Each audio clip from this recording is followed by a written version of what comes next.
Okay. There. Okay. We should be Technology. perfectly fine now. Sound back. Hey, Roguebid, let us know if you can hear us.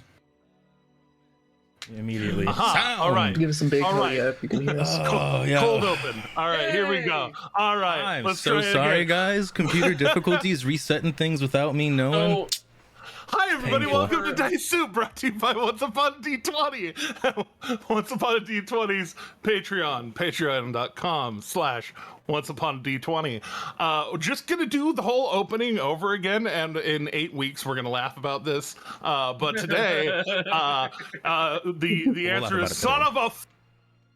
But anyways, To be fair, it's like 11:38 on my time, so like it's like par for normal starting time.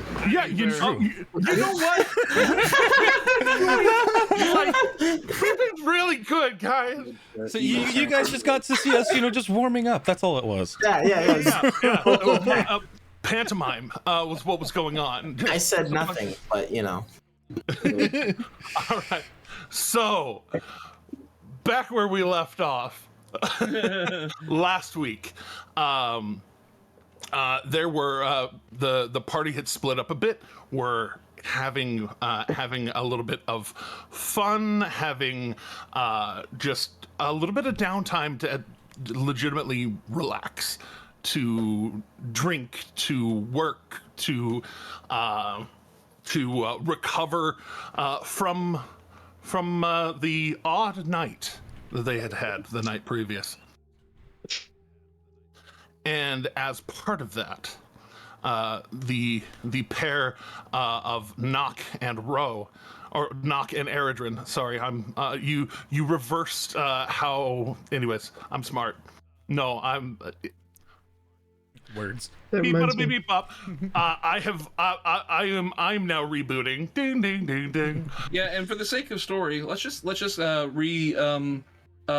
and let's just say that Brandor was there with us, because Brandor. yeah, Schrodinger's Brandor, Yeah, we did be We there. were carrying the cardboard cutout and it became real.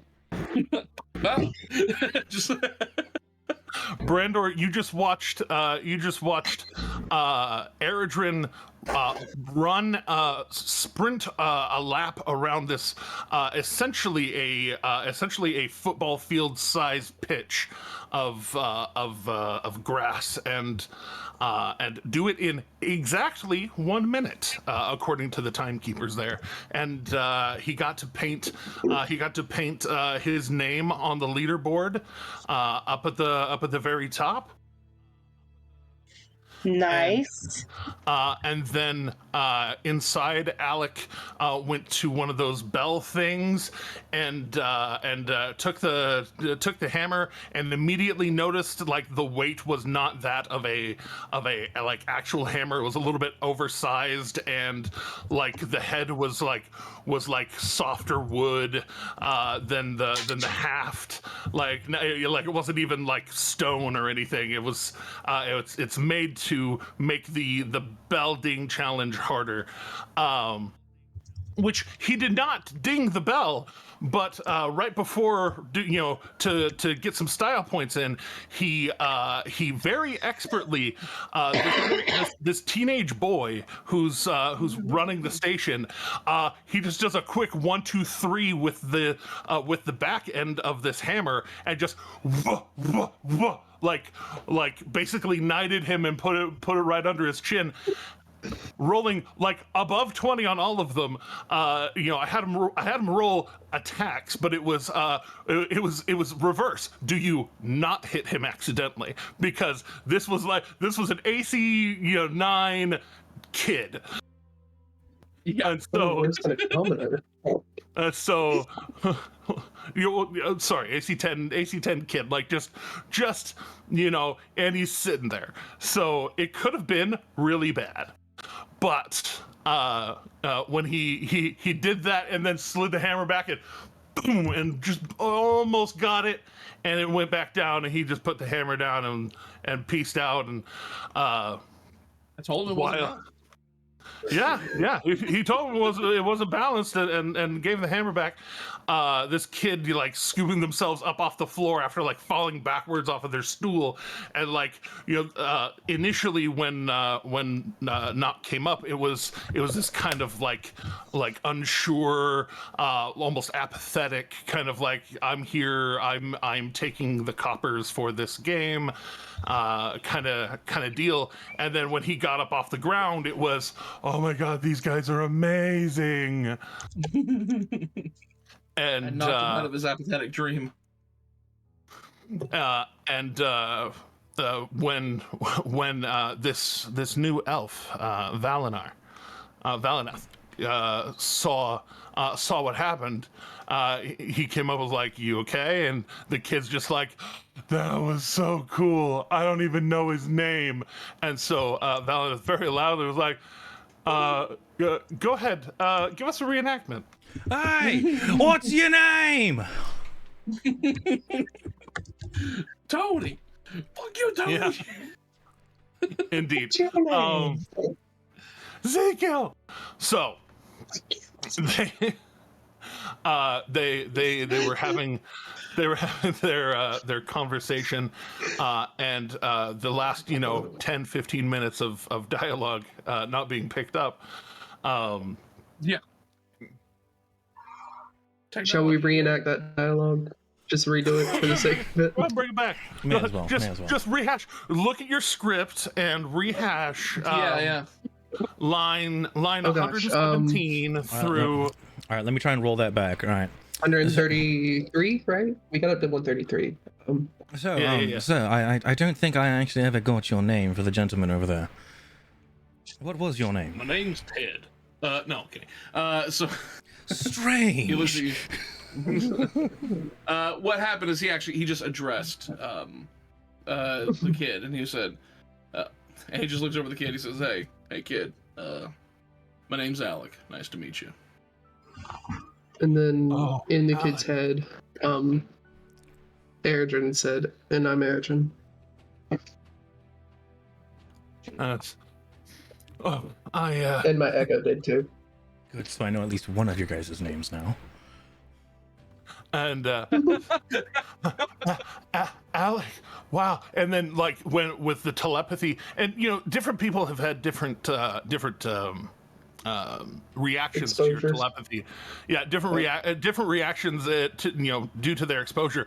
This one, this kid may not have ever seen that before, because like the awe and wonder over Alec divides mitosis, right? Is that the one? I'm not a scientist, so it splits I think so. and divides and grows. It's mitochondria, this one. Mitochondria is the powerhouse. Mitosis is what happens whenever my sister runs over my toe with her car. Nailed Say it. mitosis. So Is that a regular event? hey, we went off the rails earlier. We were allowed. We weren't on the rails. We weren't on the rails So- earlier, technically. I don't think the rails Yeah. ever happened. We were putting the train on the rails at that moment. Wow. And Brandor, you being there as well. If you want, you can introduce yourself or just look tough. Brandor is muted. You're muted currently. Sure, sorry, I keep forgetting that I'm muting. He would definitely step in and just encourage the kid to wait until he's older. Yeah.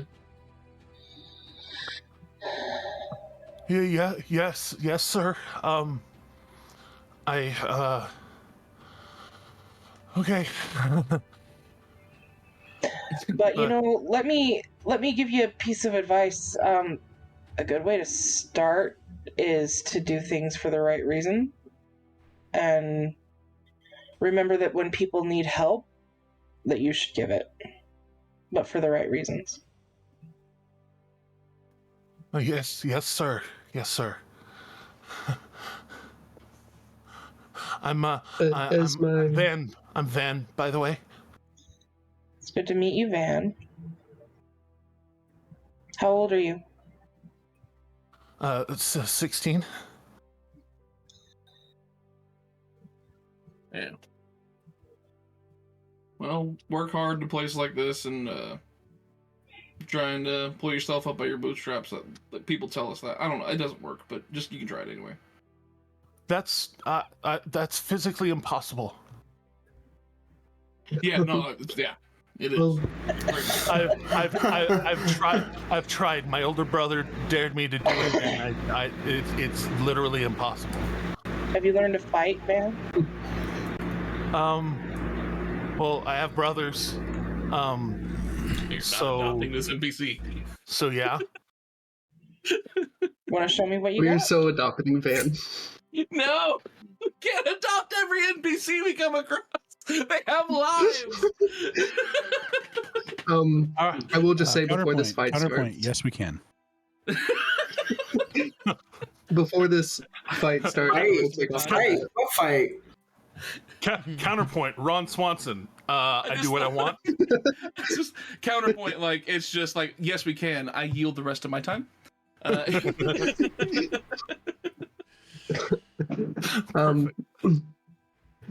Before this fight starts, I will say, as much as you think what we do is cool, taking my hat off to show that I'm missing half an ear, I wouldn't wish these lessons on you. I'm putting my hat back on, and my echo is still standing beside me. So wow. I mean, your ears are really cool, though. I mean, they're shorter than my mom's ears, but they're still cool. Someone Van Going your ear is not exactly a cool look. Van going your ear. Oh. And I look over it and I'm like, is it? Well, I guess it'd be more of a Holyfield, wouldn't it? Yeah. Well, well, like your other ear's still long, and then you have the silver thing you did. That's kind of cool. I mean, like people dig scars, painful. right? Yeah. All right, no, but this the blue one. Well, Blue one? do you have a name? Do you have a name, or are you just the big blue one? Well, I mean, Big Blue works, but my name is Brandor. Oh, okay. So I can call you Big Blue. Sure. All right. Cool. Big Blue, skinny green. Hey, And- first time a word verbally comes out. Hey. I I mean, I like am to, real thin, but This is a 16-year-old adolescent in a medieval hellscape. I'm gonna real quick. I would like to do an insight, not an insight. I guess it would be more perception to see if I can smell any of the whatever the in-game world of the ganja would be. I am totally nice. looking to see if this kid is. It totally exists. Whatever it is, I don't know. Like Bearded doesn't know, but you know. Go ahead and he go ahead and make a perception check. That's what I was thinking perception because I'd be like I'm literally just going smell in the air like next to him. Just lean in. I mean, if you were a Loxodon, you'd have advantage on this. Exactly. I love it. God, you Natural horrible roll. one! Oh my goodness! You are enamored by this kid? Well, you lean in and you go for a whiff, but you actually catch like a stray dust mite in the air, and you go into like this uncontrollable sneezing fit for like 5 sneezes that just are just super inconvenient, and Only 3 he kind of looks and just, oh, are you okay? Was there something on me? He has allergies. I was gonna say whatever it is, you're He's over the allergic background. to it. Well, okay, so all right, Big Blue, and he stands up all like 5'9" of this kid. Okay. It's taller than me. IRL.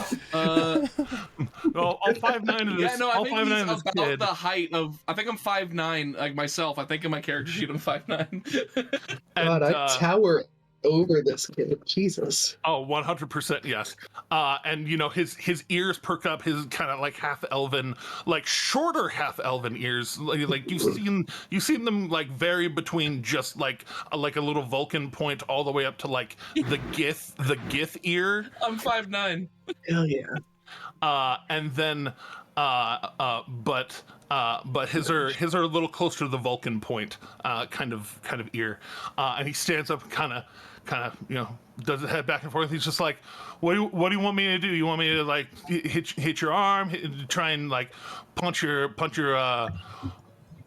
that's a weird armor. And he actually like reaches forward, and right before he touches, he's like, can I touch your armor? Sure.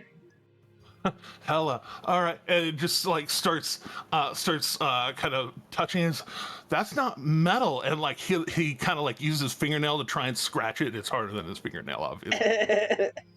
and he's just like, that's not metal. And he kind of flicks it. It has that dull thump. Yeah. What is that? That's going to stop you from hurting me, so do your best. Try to hurt me. And you say that, make perception or insight, whichever one you want. Oh, he's trying to hit me with something. Yeah, 100%. I'm going to tell you above table, he's trying to fake you out, and then he's going to go for a slap. Okay, you do see it coming, so it will not be an advantage. And so like he you know, up close, thump thump thump, and he's going for like an open palm, like TikTok challenge kind of just bah, like a tortilla slap. Sure. Well, the question is less of if he hits you or if he's able to hit you, more of do you let it connect? Because if you on purpose pull out, or if you pull out of the way, he will entirely miss you. I will pull out of the way, but can I roll an acrobatics or athletics to catch his hand and like stop him? Absolutely. Athletics versus a total of 9. Yeah. No. Good Great. night. So he your bonus on athletics was his roll. Yeah. He's just like thump, whoa, and you catch his hand and like pretty far away from your face, and he just, whoa, dude. You're gonna have to do better than that. Try again. Here. I'm going to hand him my greatsword, and I'm going to beckon my echo forward. I'm going to say, try that. Yes. Attack the echo. What? My greatsword that is taller than him, for the record. Yeah. Good luck. You try to hand it to him. And he's like, no. I'm not allowed to touch knives, blades, swords. I'm not allowed. Okay. Smart kid. So I'm gonna pull out my. Let's see. What have I got? I don't have anything blunt. Jesus Christ. I thought I did, but I might not. Nope, I don't. So come at me, kiddo. Okay. All right. Try a punch this time. Come on, Van. And he's gonna try one more time. Mm-hmm. I think a 20 hits you. I believe a 20 does. Ooh. And so like he's like, come on, Van, and he goes with the other arm. Like he went to chief slap you with his left hand, but he actually like balls up his right hand and just he kind of, it looks like he kind of goes for the same maneuver again, and you go to catch it, and you just you across the face, literally zero damage. He does not have what some would call a positive strength modifier. Had to turn my mic on just to say, huh? I would like to. Well, Brandor laughs at this, but like you feel it. It's like having a kid punch you in the face, like a young kid punch you in the face. Like it hurt, like you're not gonna die over it. No, of course. So Rainbow I'll Death give him by a Stalking the great big grin, 16-year-old. like this is exactly my definition of fun. Can I reciprocate by trying to grapple him? Oh, 100% yes.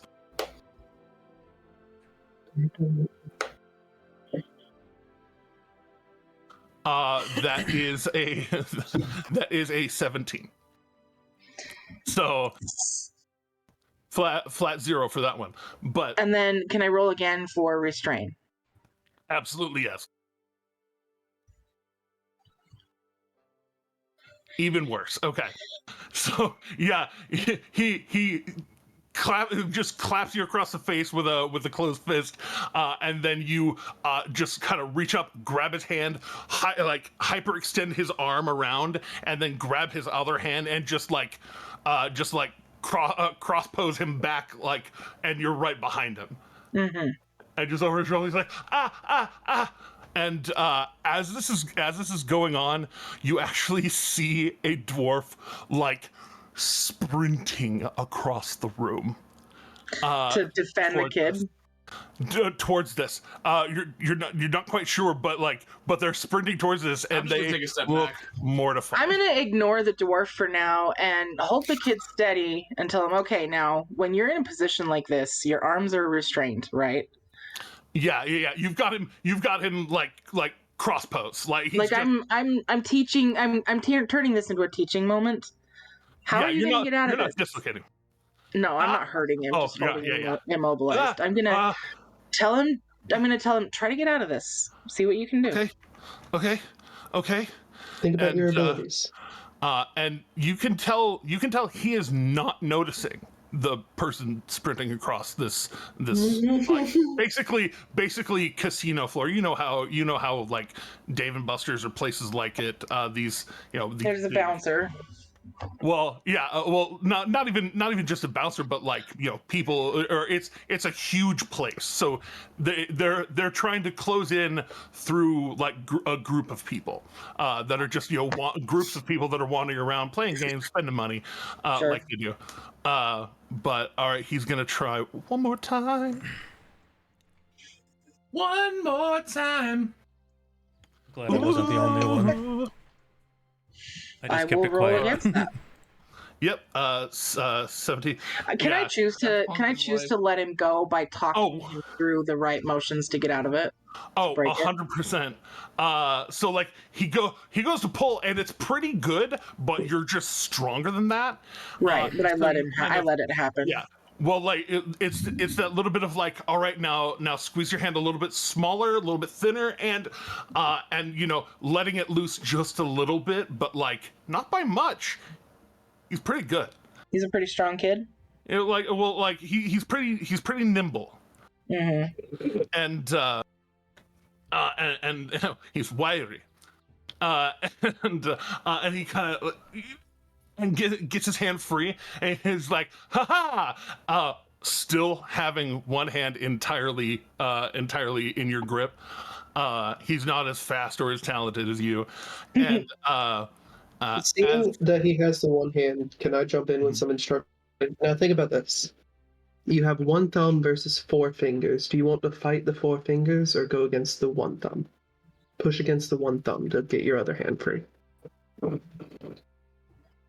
I will.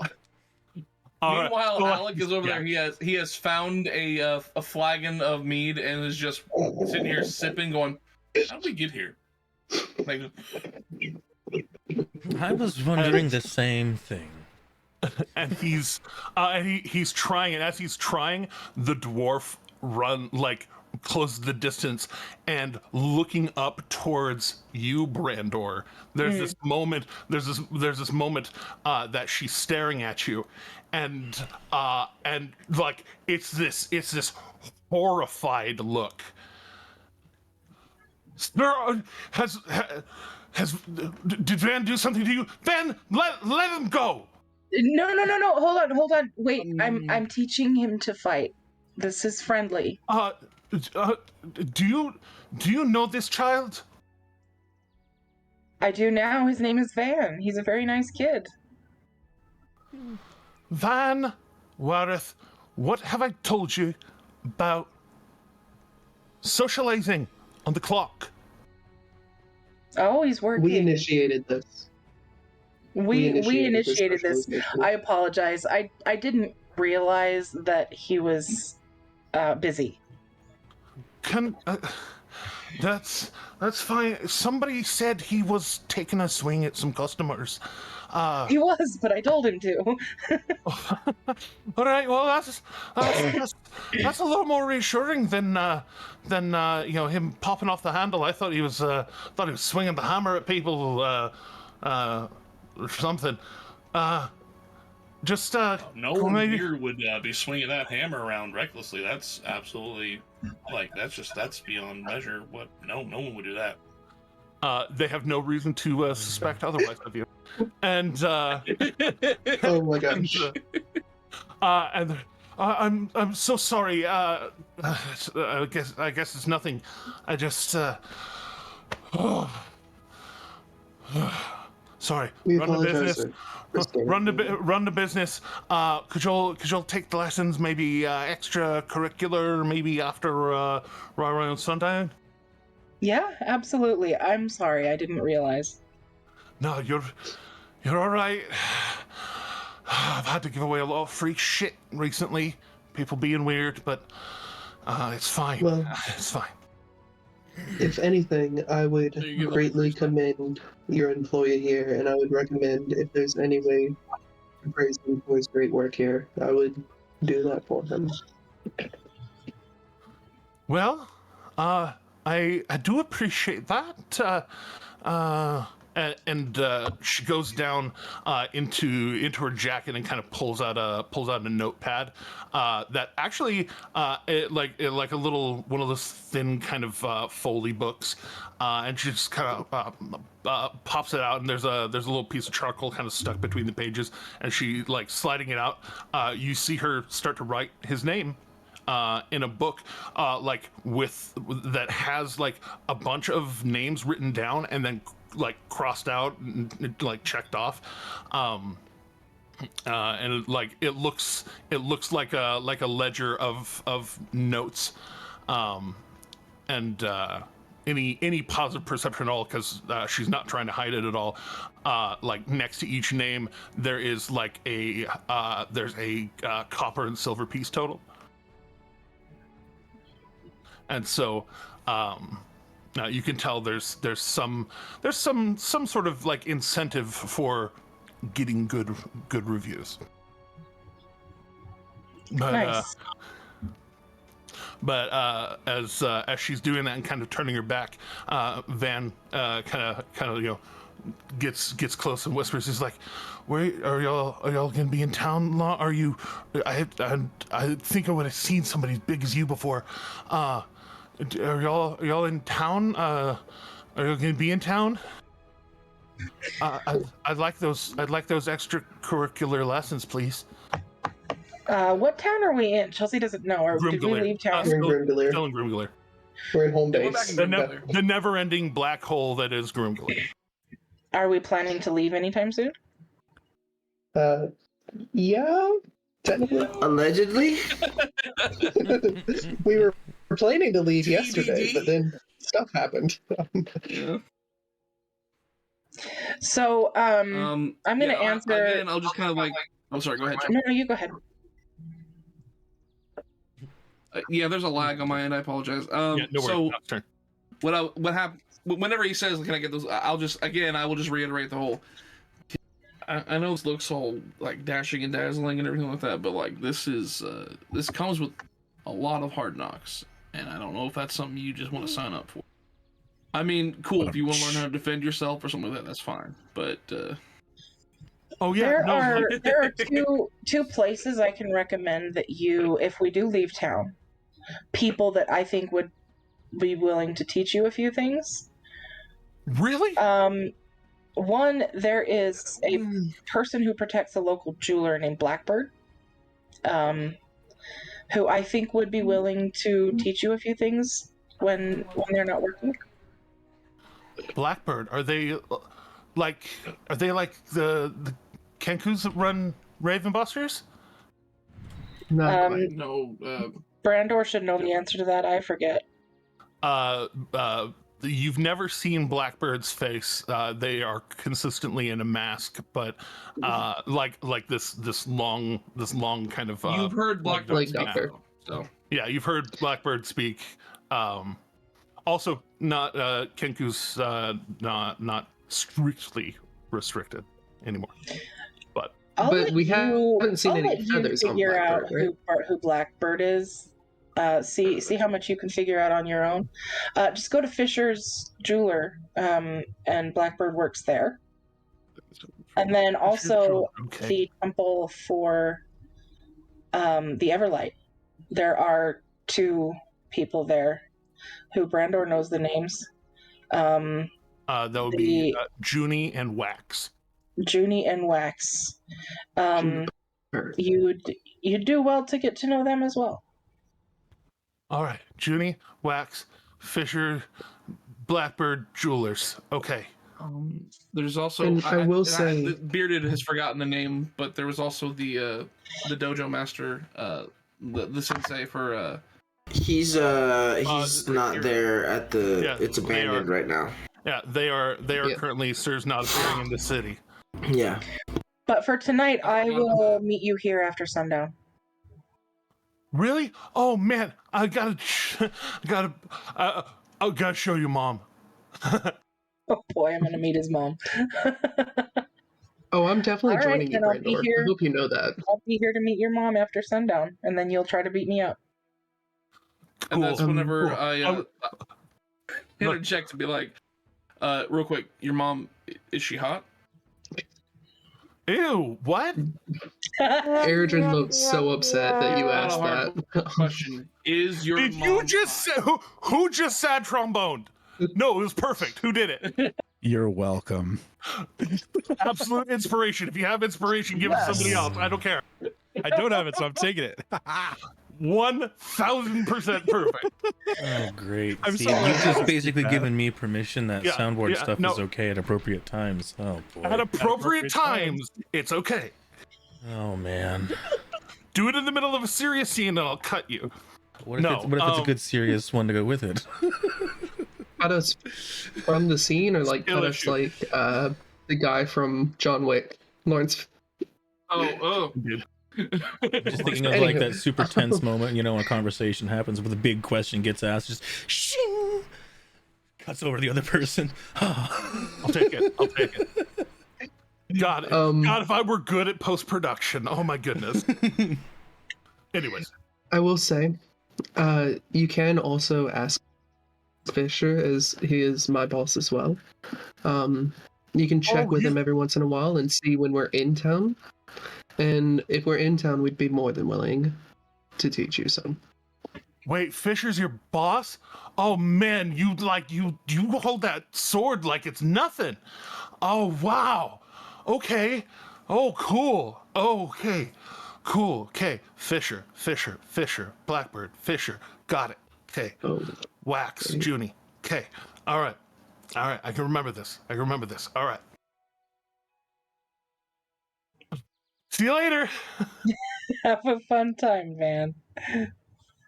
And you can tell he trots back over to his stool with a hammer, and there's actually like people waiting, like kind of looking around.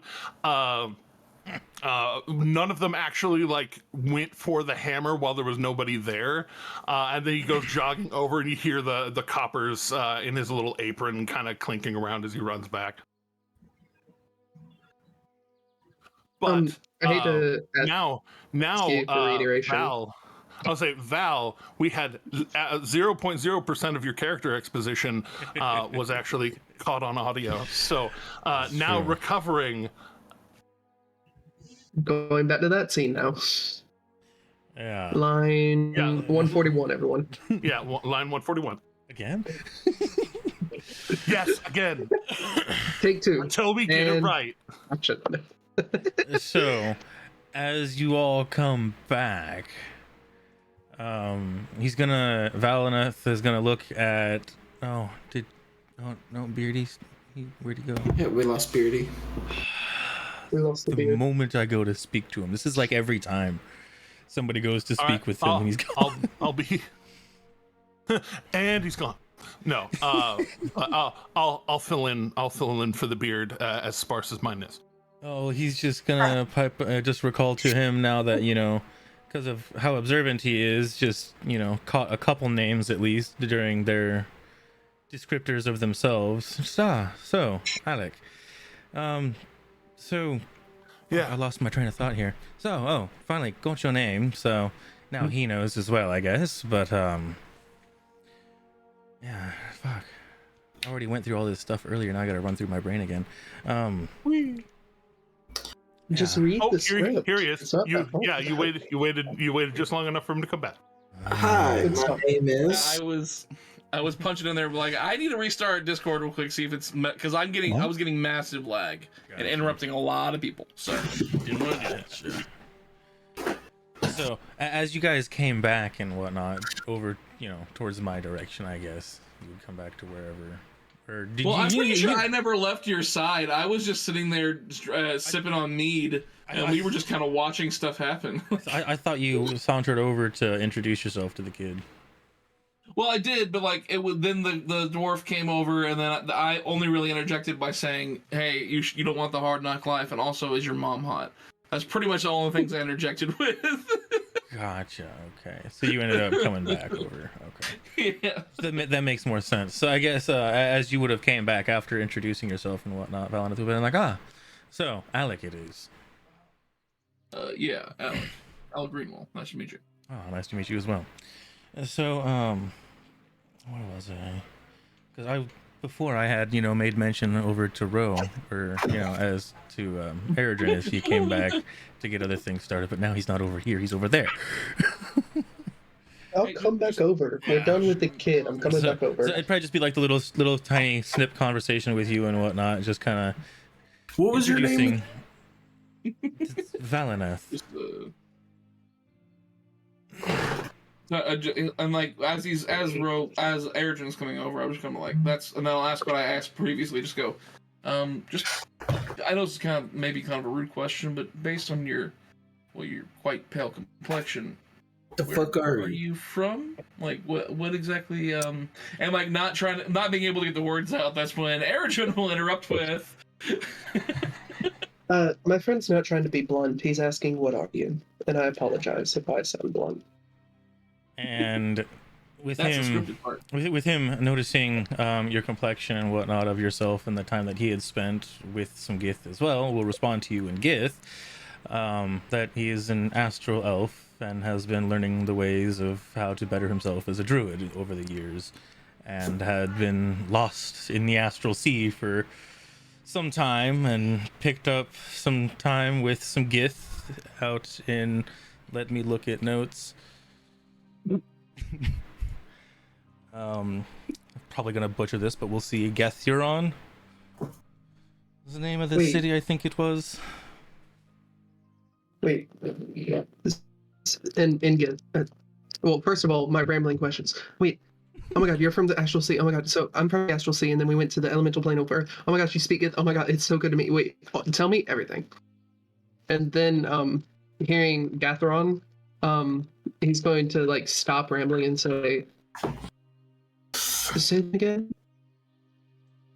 What was that? You roboted a little for me. Say that name again. Valineth. No, the town. Oh, the town. Gethuron. I put it in the chat in Roll20. Gethuron. I think No, that's what I know is. what it is. Okay, Just- I figured so. You just wanted me to say it again. You're from the town of Gethsemane. Gotcha. say it again. Because, yeah. When were you in Getherion? Oh, let's see here. I was lost in the astral sea for what was that? About 65 years, I think it was. It's hard to tell. Time is weird. But it was quite some time ago during that time. Did you go directly from the Astral Sea to here, the material plane? I don't know. I'm sorry, I'm asking Jeremy. you questions. Well, I really was don't like, have. I gotta Yeah. refer to Jeremy here on this one. Line. You've been on the hunt for your quarry. When you found out that there was a thin place to get through back to the material plane, you followed it, and it didn't take you. It wasn't too terribly far from where you had left, and it was fairly. So you... Wait. So did you spend 60... Okay, the reason I'm asking is that was my home. I was from Gatherion. Oh. You were from Gina Gershon too? I hate you, Bearded. I hate you so much.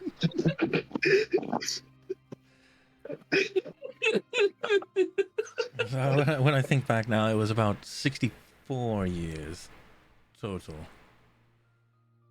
But yeah, it's a lot of time.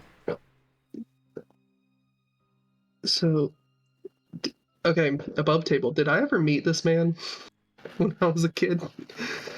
Because he would have been there when I would have been there. I don't know if we ever really did anything for exactly when I was in the Gith town during my time lost. Almost like this character was made up very quickly. Indeed. So yeah, Gatherion was the last place you were. And you probably only would have been there in the last 5 or 10 years. Oh, then never mind. Darn. You were out there for a while before you found Gatherion. Yeah. A while? A while. That's what I said.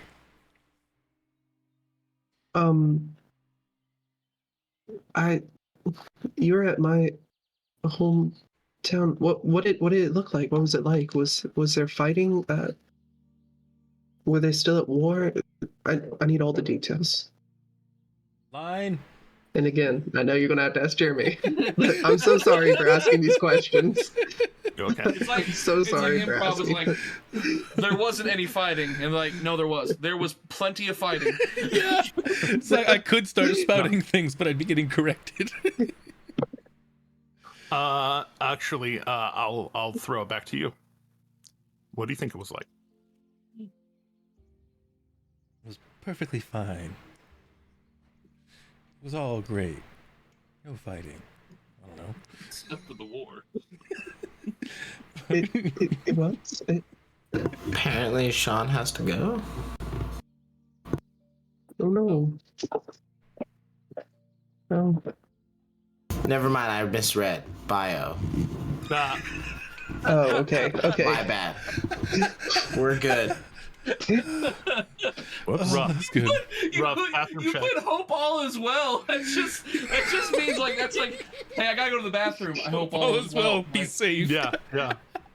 That sounds like you know he has a kidney I don't know what stone or you're something, talking and you about. know he's There's probably nothing gonna pass it. I love your heart. I love how kind you are. Oh, that was good. Oh, that was great. I saw sorry, gotta, and I was like, oh, the rest of that must be go. Oh Like- no, they must be leaving. Yeah. I love it. That's why I love this group. Perfect. Oh my. Anyway, back to Exposition Central. Yeah, back to just dropping all the plot. Wait, so Welcome back. Absolutely nothing happened. Totally There normal farewells and salutations for you going to the restroom. Don't worry about it. I can't believe. So there at least, wasn't at the very least, during the time I was there, I didn't really seem to notice anything. He didn't notice the war at all. It seemed normal. It's almost like it was You the just standard assumed it was a happening. good thing. Just You It just had a seemed really rough childhood. nothing ever seemed to be any different. So I always thought it was just this is what it is. This is a cultural difference. It's like living in Detroit, God. you know. It's just kind of like, but... So here's the slightly sad thing. I have another question, but then that means I have to pull on my DM thing and I have to figure out names about 2 people because I haven't named my parents after a year.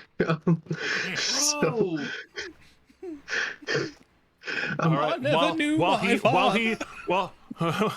While he very quickly names his parents, go ahead and do your thing because I know what question you're about to ask because you telegraphed it so well. Real quick, for the whether or not he met his parents. Hey, good job. Thank you for that. Go ahead and bet me whether or not you met them with the D100, higher or lower than me. Me, am I betting? Yes, you. I'm It's your gonna backstory. go higher. You did. Oh, mine rolled up. I didn't see mine first. So I saw yours and I was like, oh, that's low. Yep. Cool. I rolled a 2. I rolled a 1. So, also, like, above table, just for our audience, this is legacy lore, because if we went with the new updated lore, I'd be from an egg, and we're not doing that, so, here we are. And I know this is a lot of questions, but did you ever meet an Acheron and a Jolith? As a matter of fact, I did. Ooh. Very, very, very kind people.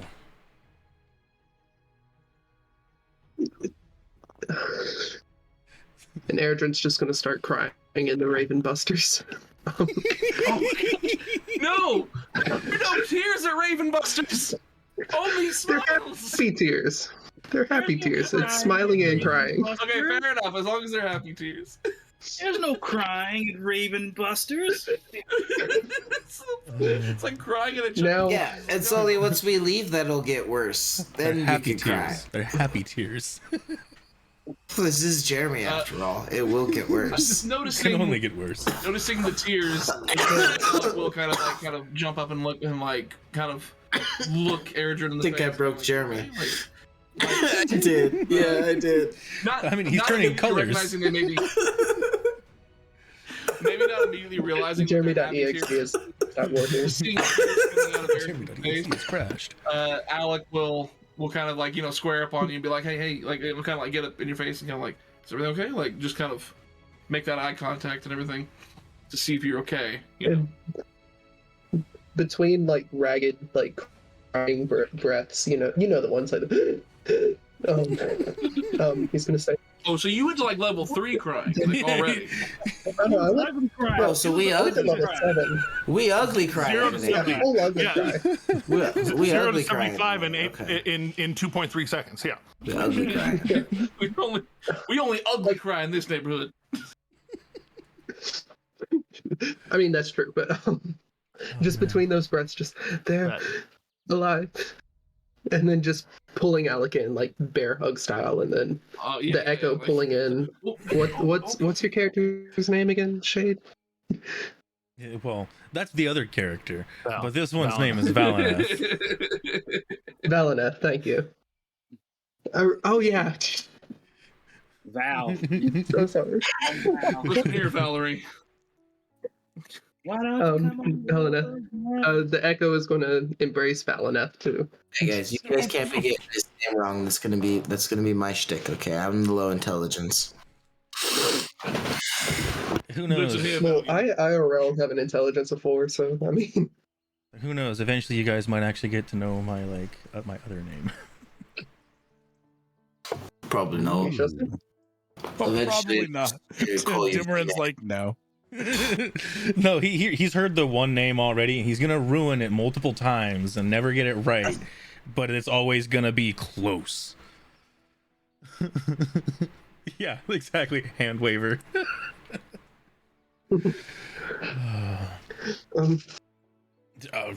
Yeah. I take it you knew them. The between Reg and Breast still. Well, no, I'm just going telepathic. Screw the speaking out loud. I'm just in your head. Still like, come sobbing, still sobbing in my mind. Yeah. Between breaths in your brain. They were my parents. Still sobbing in the brain. I love it. Just like telepathic sobbing. Oh, that's a t-shirt. Telepathic sobbing. Merch ideas. Kinsey, we need you. Kinsey, we call upon your powers.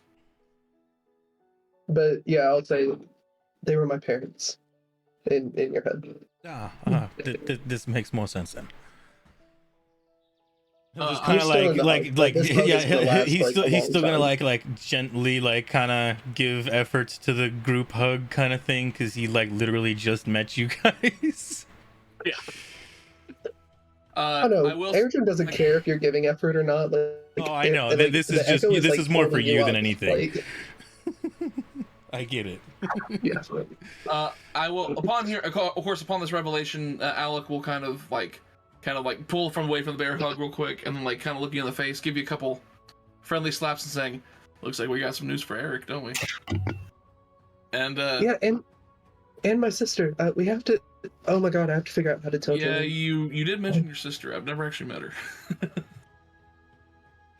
Yeah, she's up north. I think she's in a cardinal direction away from here. So she is somewhere. She is in a direction away from here. North was correct. I know it. But, what does this have to do with red birds?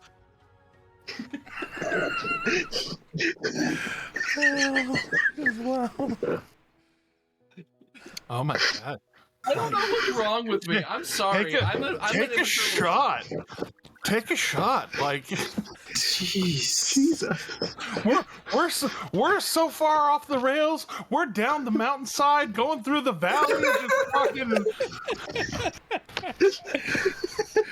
Where's the train, guys? We're just going like there was a train. So you complete your introductions. My God, I'm gonna rein us back in. For fuck's sake, it's my job. So. It has been about an hour because we started at 1:30 because of the technical difficulties. Yeah. Restarted. That's what I'm saying. Because at 11:40. But with that, going through, y'all can kind of decide how much information gets shared, but as y'all complete your visit to Ravenbusters with Akira and Luca going off and having their what was it again after the big fight at the arena? Where were y'all had going? to do some shopping They had to for do replacing shopping. Akira's items that got destroyed. I from was the, doing- Oh no, towers. y'all did that in the morning.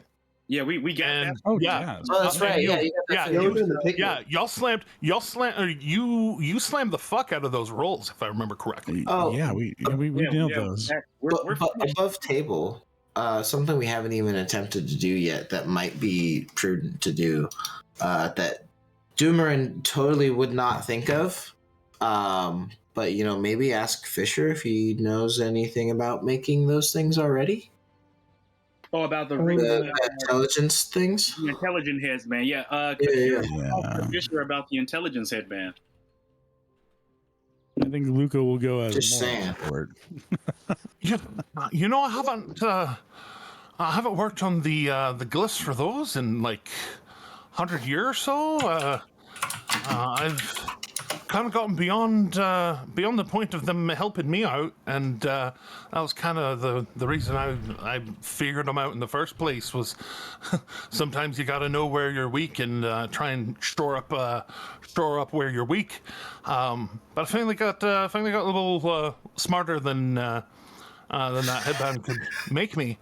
But I mean, I'm sure I could figure it out. In case you haven't noticed, we've had a bit of a decline in our friend's capabilities. Yeah, I don't think he has noticed yet. I haven't spoken to him since. Oh no! I mean, I haven't really. He's just kind of always been a Fisher. lumbering dork. I kind of love it. Fisher. It's a Fisher. bit now. He drew the idiot from the deck of many things. I'm gonna see if he knows what that is. Seems like the easiest way to get it over with. Just tell him Rip that straightforward, Band-Aid see off. if he knows. Just rip that DOMT Band-Aid off, man. Yep. I was gonna say, were you saying the DMT Band-Aid? Come on now. Oh, This is a family show. This is a family show. hey, your brain hits So, that hold every on. night when you sleep. Oh, that's true. That's fair. That's In moderation, it's legal. Your brain does it every night. Indeed. every Oh, living thing. you can get it Every from- living thing produces it. You can get it from grass clippings, for fuck's sake. Anyways, so with that, he'd have heard of, because it's a 16. He'd heard of the deck of many things. He would not know. He would not know the cards individually. The idiot. That sounds bad. It where- saps one's mind. Where in, and pardon my language, the fuck did you find a deck of many things, though? Akira will grab Fisher's hand and just pretty much replay the memory via telepathic link.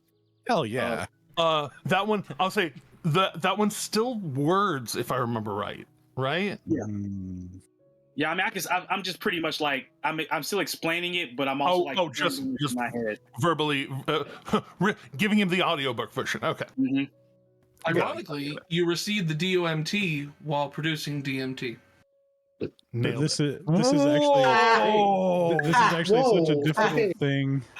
This Big is actually brain such plan. a difficult thing in so many games that in Starfinder they created an ability for mystics where they can in a second dump enough information as could be explained in 10 minutes. Indeed. There's a Very very particular cantrip that can do stuff like that. Is there? Yeah, 'Cause it's I called, legitimately don't encode- know. Hold your Encode face. I'm so sorry. Oh, okay. I might have to What look was it? into that if it's available for a bard. Everything's available for Bard at 10th level. Yeah. I'll be there. I'll be there in like 5 years. No, you're fine. You're fine. You're fine. Says the guy who's level 9. Akira gives them the full rundown. Yeah, but 2 of those levels are in Warlock. That's the thing about the class of Bard. It's just like Anyway. that. Anyway, yes. Bring it back. Bring it back. Yep. There, Yeah, Akira gives them the full rundown telepathically of what happened with the deck of many things, including the loss of their stuff and what Doomerin pulled and how it affected him. Yeah. You see him like think you're about to get his disappointed. eyes like after a while they just stop blinking. And he's just staring at you, horrified. I think he's dead. I mean, we've made friends, we've made enemies. You know how it goes. Oh, did you share everything? Like, does he now know that you have it as well? Mm-hmm. Yeah. Sure. Okay, all right, yeah. Oh yeah. And as soon as you get to the point of absconding with it and with the key, he freezes and wait. You have it on you now? Yes. Akira shakes their head, yes.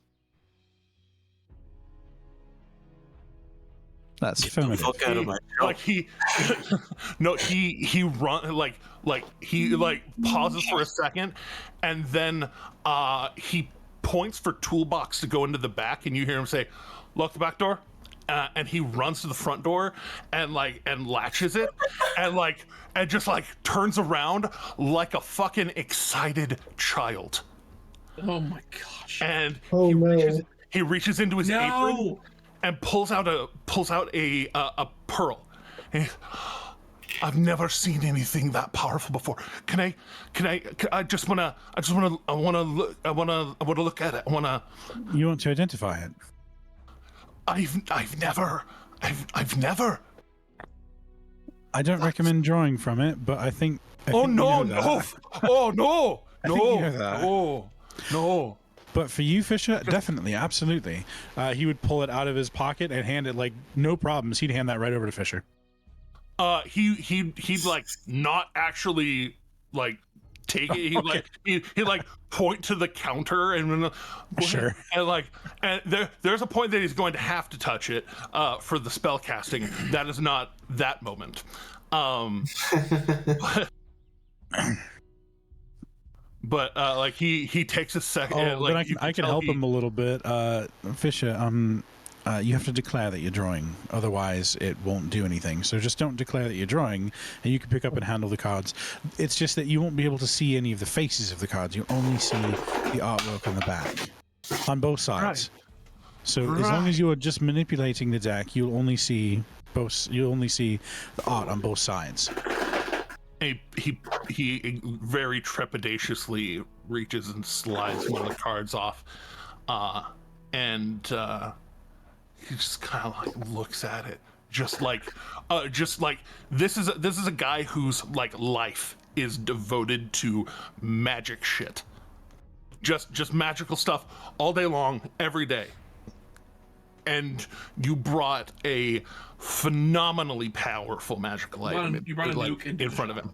Yeah, you brought a nuke into his shop. Oh, yeah, and he's a nuclear engineer, basically. Yeah. The deck of many things is a legitimate artifact level item. Yeah. Like, And he's And this is the deck of too many things. and so he picks it up and kind of like flips it over, flips it back. Absolutely stunning. Kind of turns and like turns it towards the firelight from the forge, and with him like holding it up and looking through it, you actually can tell that those kind of golden veins that go through the card, they're semi-translucent. And he's just that's cool. He's just admiring it, and then he's all right, and he clutches a pearl in the other hand, and starts doing the identified glyph. It's my understanding that it's not the whole deck. It was implied to me that parts of it are elsewhere, but it still is what it is. That's fair. All right. And he kind of just goes into focus on the casting of the spell, and as he finishes the casting of the spell, his eyes just kind of like, again, just that glaze over 1,000-yard stare where he's just like, oh, there are some possibilities in that. And he starts he actually starts like counting through the cards, and he starts doing the mental math, and he will be the one to tell you, this card's got too many decks. This deck's got too many. Yeah, this card's got too many decks in it. That's canon. That's real. Okay, that's how real excited thing. he is about it. Yeah, no, he's stumbling over himself. Sorry. He's shocked. That's whenever Sice do Too many dicks in the finds dance next many floor. things. Too many dicks on the dance floor. Yeah, no, this got too much. This got too much of a good thing in it. You know what I mean? I don't. Yes. And you got it from a fae? Yes. And the good news is the person who gave it to me gave it willingly. Oh, right, Slayer. Right, actually, yeah, Slayer. You like, would you have just puppy dogged along with Luca and Akira after the big fight? After a short rest, yeah. Oh well, yeah. Sure, yeah. So I'm probably just sitting in a corner picking my nose or something like. Oh, right. Whoops. That's. I mean, I mean, I don't know whether that's an abundance of good things, an abundance of bad things. Just looking absolutely more swole than the last time he saw me too. Oh yeah. By the way. And then you know, having heard about the belt through the grapevine, as it were, would run over to Doomerin. Can I touch your belt? Muted. Yeah, it's really nice, isn't it? I like it. It's got a cool Bring in the ribbon dinner on it. first. Battle. All right, I promise I won't hurt it. And He just sort of like leans back. and as he uses the pearl to trace those glyphs again on it, his eyes frost over with the divination magic. He's, that's a fire giant belt. That's extraordinary. Wow. And he just starts running his hand down like the side of your stomach, where the belt goes around the side of you, and he just. Before he says anything more, after he says the name of it, can I roll like a check to see if I know what that is? I mean, or would I just know? You catch it. Yeah, you'd catch it. You'd know. You'd kind of, there's that intuitiveness that you now, especially after going for a good box, you know that you're stronger now. Yeah, definitely. And then hearing him say it, it's got the strength of fire giants in it. Yeah. You have an Arcana of 0. You know what he's talking about. I actually have an Arcana of +1 now. Thank you very much. I apologize for the. But. Need to update our merch too with the nature thing, because I also now have a +1 to nature. Thank you very much. Intelligence of 4, but I still have a bonus and 3 intelligence stats skills. But anyway, cool. So I know what that is after he says it, and I've felt it. So but it's really great. Sometimes I guess it's true what they say, dreams come true, because that's what happened. Miracles happen every once in a while, if you believe. Yeah, that's some fey shit right there. Yeah, it's creepy, but I wouldn't be concerned about repercussions for the deck of any things. I'd be more concerned about repercussions for the key. Because you see, the key we weren't supposed to grab. Not that I'm opposed to Slayer grabbing it. Luca grins wide over at Slayer for that. But the keys definitely, there might be somebody wanting that back. So we'll have to keep our eyes out for that. Well, I mean, I think it was fair. They never really paid me fully for finding you guys, and they broke the contract by attacking me. You got a point there, yeah. So you got a point. It's fair payment, Yeah. I agree. Yeah, I agree, but the Fae who owned it might not agree. I hate to be a broken record, but might I see that key? Sure, yeah. And he digs in his pocket. If Fisher's done looking at the deck of many things, Luca would put that back in his pocket. Oh yeah, he as soon as he identified it, realized the absolute firepower that it had. Admiration done. Great. I've seen the Mona Lisa. You can have it back now. Put it away. Yeah, you can have it back now. Put it away. I got a peek at the demon's core. Let's put it back in the fucking. Yeah. We do not peek at the demon core. Yeah. Thanks for taking me to Chernobyl. I appreciate it. Don't ever bring me close to the elephant's foot ever again. Yeah. Why is the air spicy in here? Why did it smell like corn where there is in fact no corn? So. But yeah. Anyway, I bring out the key from the bag of colding, that it's been in. And Hand it over. when he grabs it, it has a little bit of cool to it, and kind of condensates in the air a little. He's, oh, is that not naturally cold? That's wild. And then does his thing, and oh, this is ancient. Yeah, it looks really old. This is from very long ago. It has, and just glancing it over, giving it a good once over, and with a natural 20. Ooh. He after getting the dossier on it, kind of looking closer at it, and this has got to be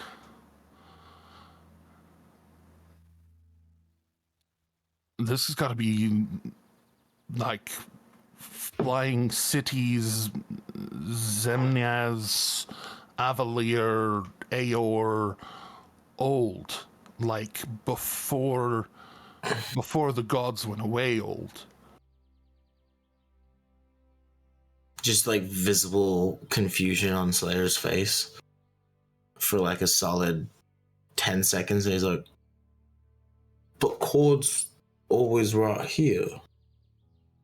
Oh yeah. No, once upon a long time ago, gods walked on Alexandria, and it was a great time until it wasn't, and then they fought, and then a bunch of shit exploded, and a bunch of cities fell from the sky. And anyways, it's a long story, but maybe and all of a sudden when he starts actually talking to Slayer, and seeing that.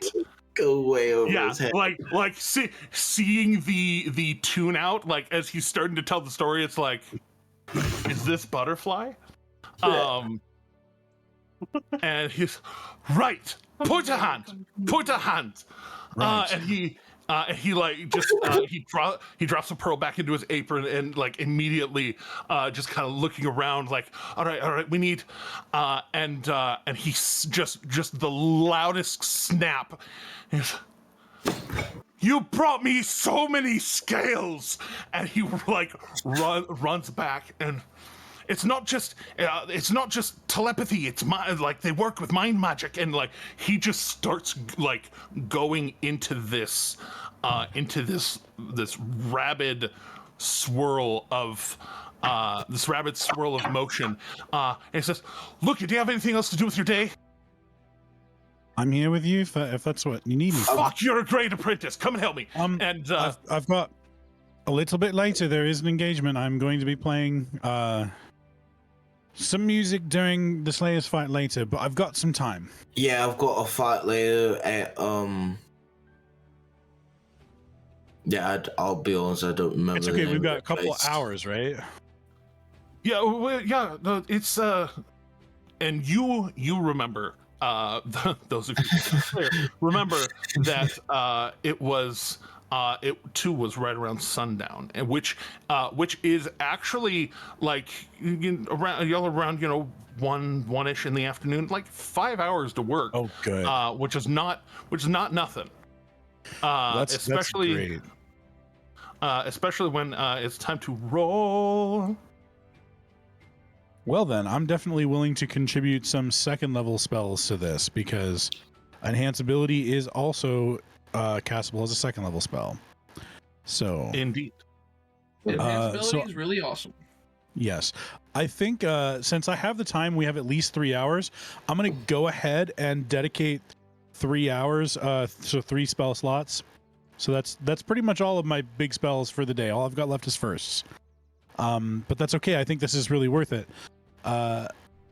So he'd also be helping and covering some of that as well with his own, because that is he's a craftsman. Honestly, Enhance Ability is kind of bread and butter. Okay, then I was gonna say, because I'm willing to throw in the enhance ability to Fisher, because as a second level spell, I can only cover one person with it. Yeah. So if you cover yourself with a couple of first level spells, he covers himself with or second level spells. He covers himself with a couple of second level spells, and then he covers both of you with 2 third level castings. It is very possible. It is very possible that with this latter half of the day, you might actually be able to, with his expertise in the magical craftings, be able to get there. So, because I would rather players roll than NPCs, go ahead and. If only I was there to help with the enhance ability.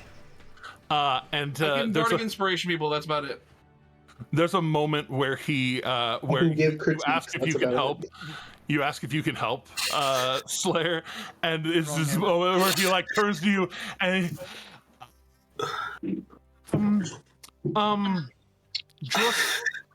just watch and see how we do it, and then he just gets right back into it. He does not know. He does not know the intellect difference between the two of you is literally 16 points. That's amazing. So, I love it. He does not know how to communicate with you effectively, and you can tell, perhaps even in his old age, you don't think he actually has like children, and may never have had actual children. He adopts strays, and they're amazing. But so go ahead and charisma craft with advantage. 3 rolls, please. Alrighty. I said at the beginning of this campaign I was going to turn all y'all into crafters. I mean, I do still have Smith's tools proficiency. Yeah. No, you can hit things. Hitting things to make stuff. Oh my gosh, you got to be kidding me. So after a number that of last hours one, of that work, last one is only an 8. Roll20 still has a glitch. Oh, good.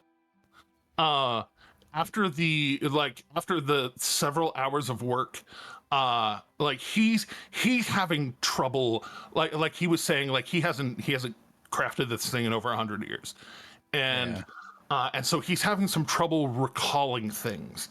And so it takes time. Whereas like shift weave, like people are asking for that all the time. A lot of people are not smart enough to know what they don't know. And so whenever like he's trying to recall all these glyphs and things, like you get a good way through it. But he like after about that 4th hour, he's like, I mean, you've got places to go, and he has his own kind of timepiece that basically keeps track of where the sun would be in the sky, rather than official numbers, but or with more official numbers as well.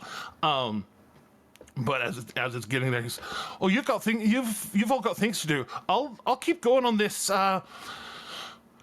Maybe you do your little fight thing, and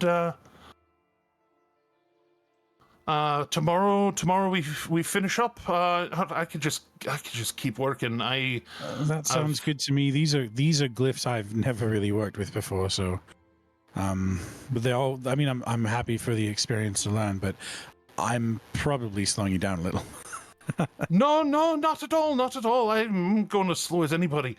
But that's like I said. So some things I could do 100 years ago that I can't do now. You know what I mean? But like it's fine. I'll like I said, I'll keep going on it. It probably. I mean, if I work on it late into the night tonight, I could probably get through. So. Well, don't stay up. Don't stay up too late. I'm willing to help you tomorrow. Well, just I'd rather you have a smarter lad than a dumber lad. Understand. But I mean, I know he's dumber in, but he doesn't need to be dumber in. You know what I mean? I'm so glad that joke finally got made in canon. I got the joke, yeah, for real. He does He's have just in the corner +3 picking his charisma, nose. okay? He does have a +3 charisma. He's got two rocks and he's just clicking them together, just watching. Watching the sparks. Just Hey, well, All right, no, we'll I get mean, into like, giving him Not four watching the steel, that would keep spark. him busy for Watching them just crush into each other. breaking big rocks Yeah, into he's smaller got that rocks. giant. Sometimes you do that. But All right, well then can we just get tie you an to the anvil to his hand?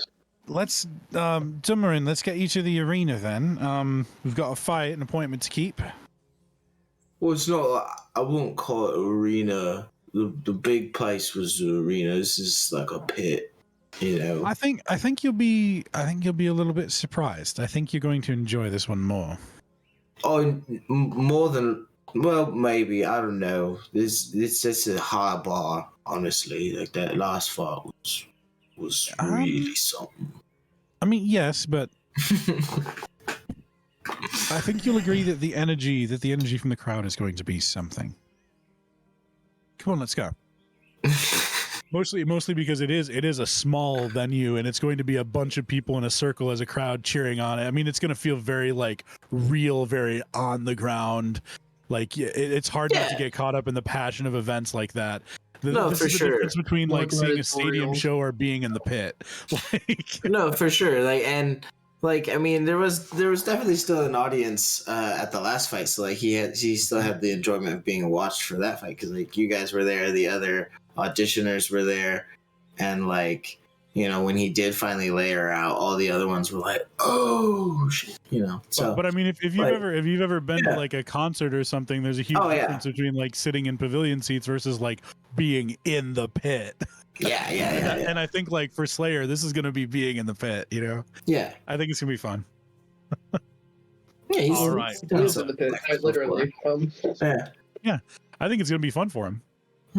well, then, Alec, Eredrin, Brandor, and Val, as y'all make your way through Grimgleer, back towards the outer skirts, the out from under the overhang of the city. A little bit later in the day, after doing your doing your introductions and Eredrin just somewhere between uncontrollably sobbing and actively asking 100,000 ADHD questions. Oh yeah, definitely. That tracks. And being able to go back into Gith and seeing how like almost Spanglish your Gith has become, where Val's is a little more recently learned. No, you've been on the material plane for 10 years. He's been on the material plane for like 10 minutes. So I have an intelligence of 18. I like to think I have very proper gift. But that's where I was going. Is that like you've been using it more slang for a decade, and occasionally doing rites and things with your brothers and sisters in Gith. Blood and otherwise, brothers and sisters that came with you and come up with you. And you, in hearing, an elf who, their minds are like a steel trap, rusty and legal in 38 states. They, and they're fresh from the city Gith. You actually like find yourself going back. It's like everywhere else French and Paris French. It's and you're like, oh, I'm in the city now. I need to speak proper Parisian Gith. Yeah. And you all find yourselves. You'll actually end up getting to the bottoms up fermentary a little bit before the others, and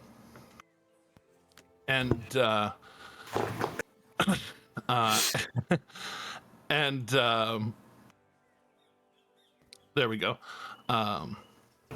Rufus seeing you all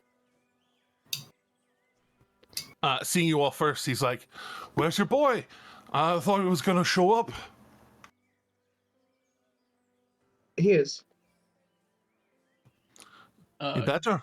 He'll be here soon. Don't worry. He's not one to stray away from any kind of debacle.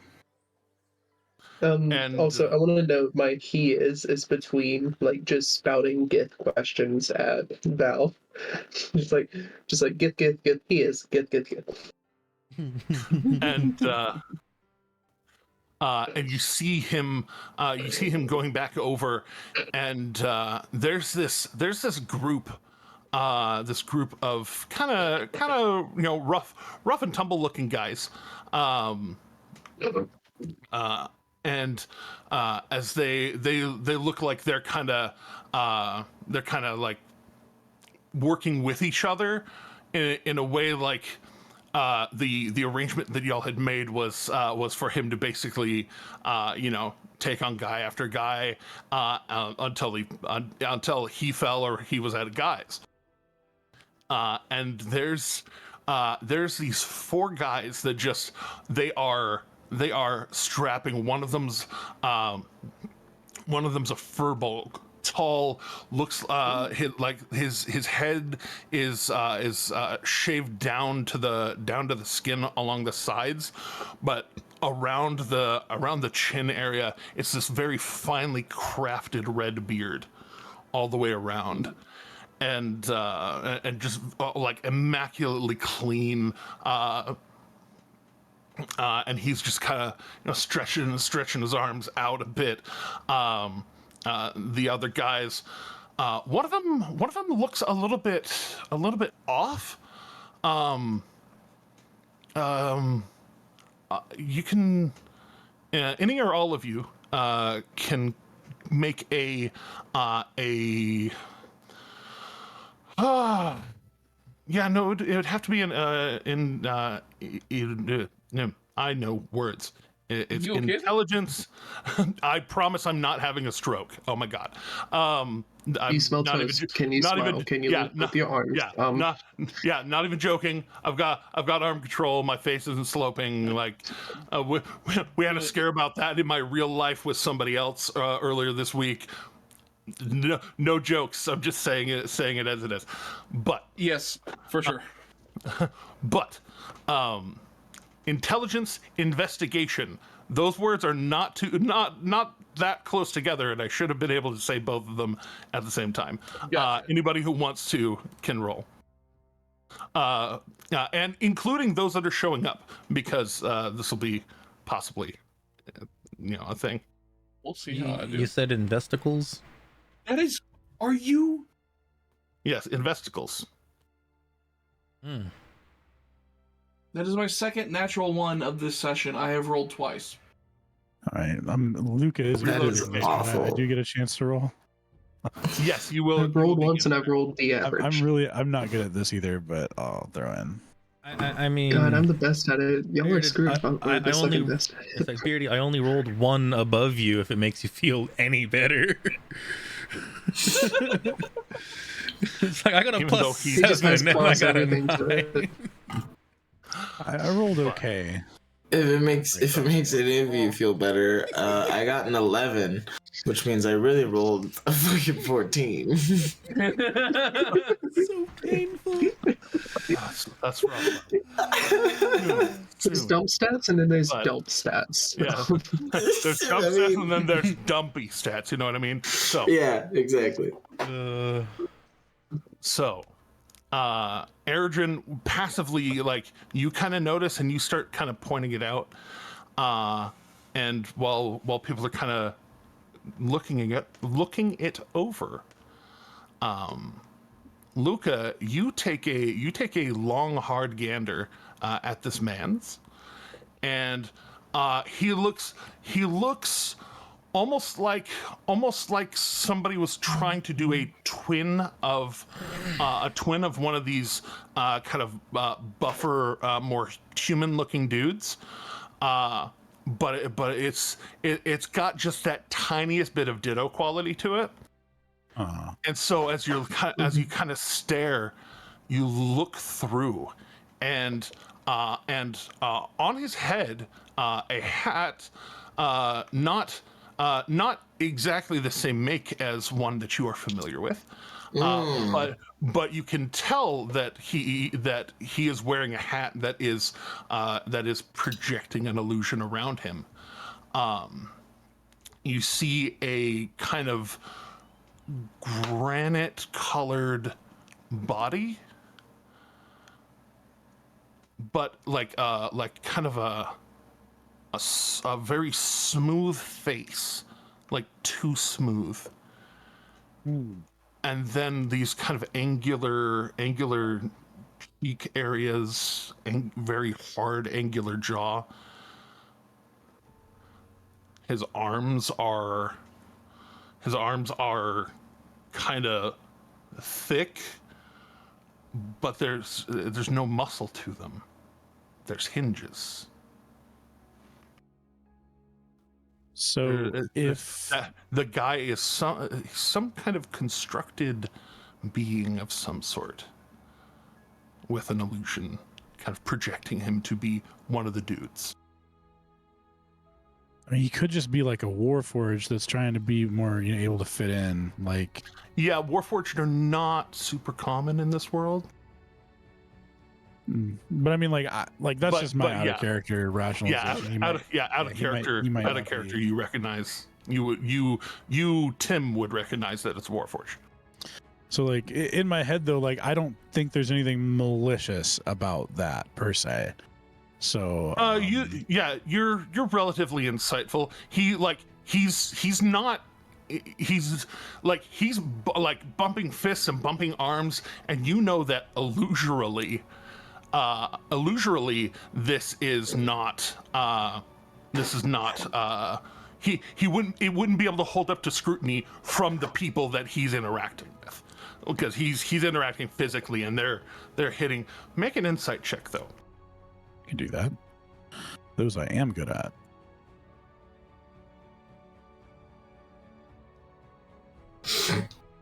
Yay! You have. There are things in your past that would lead you to have a certain knowledge of people that run fighting rings. Mm-hmm.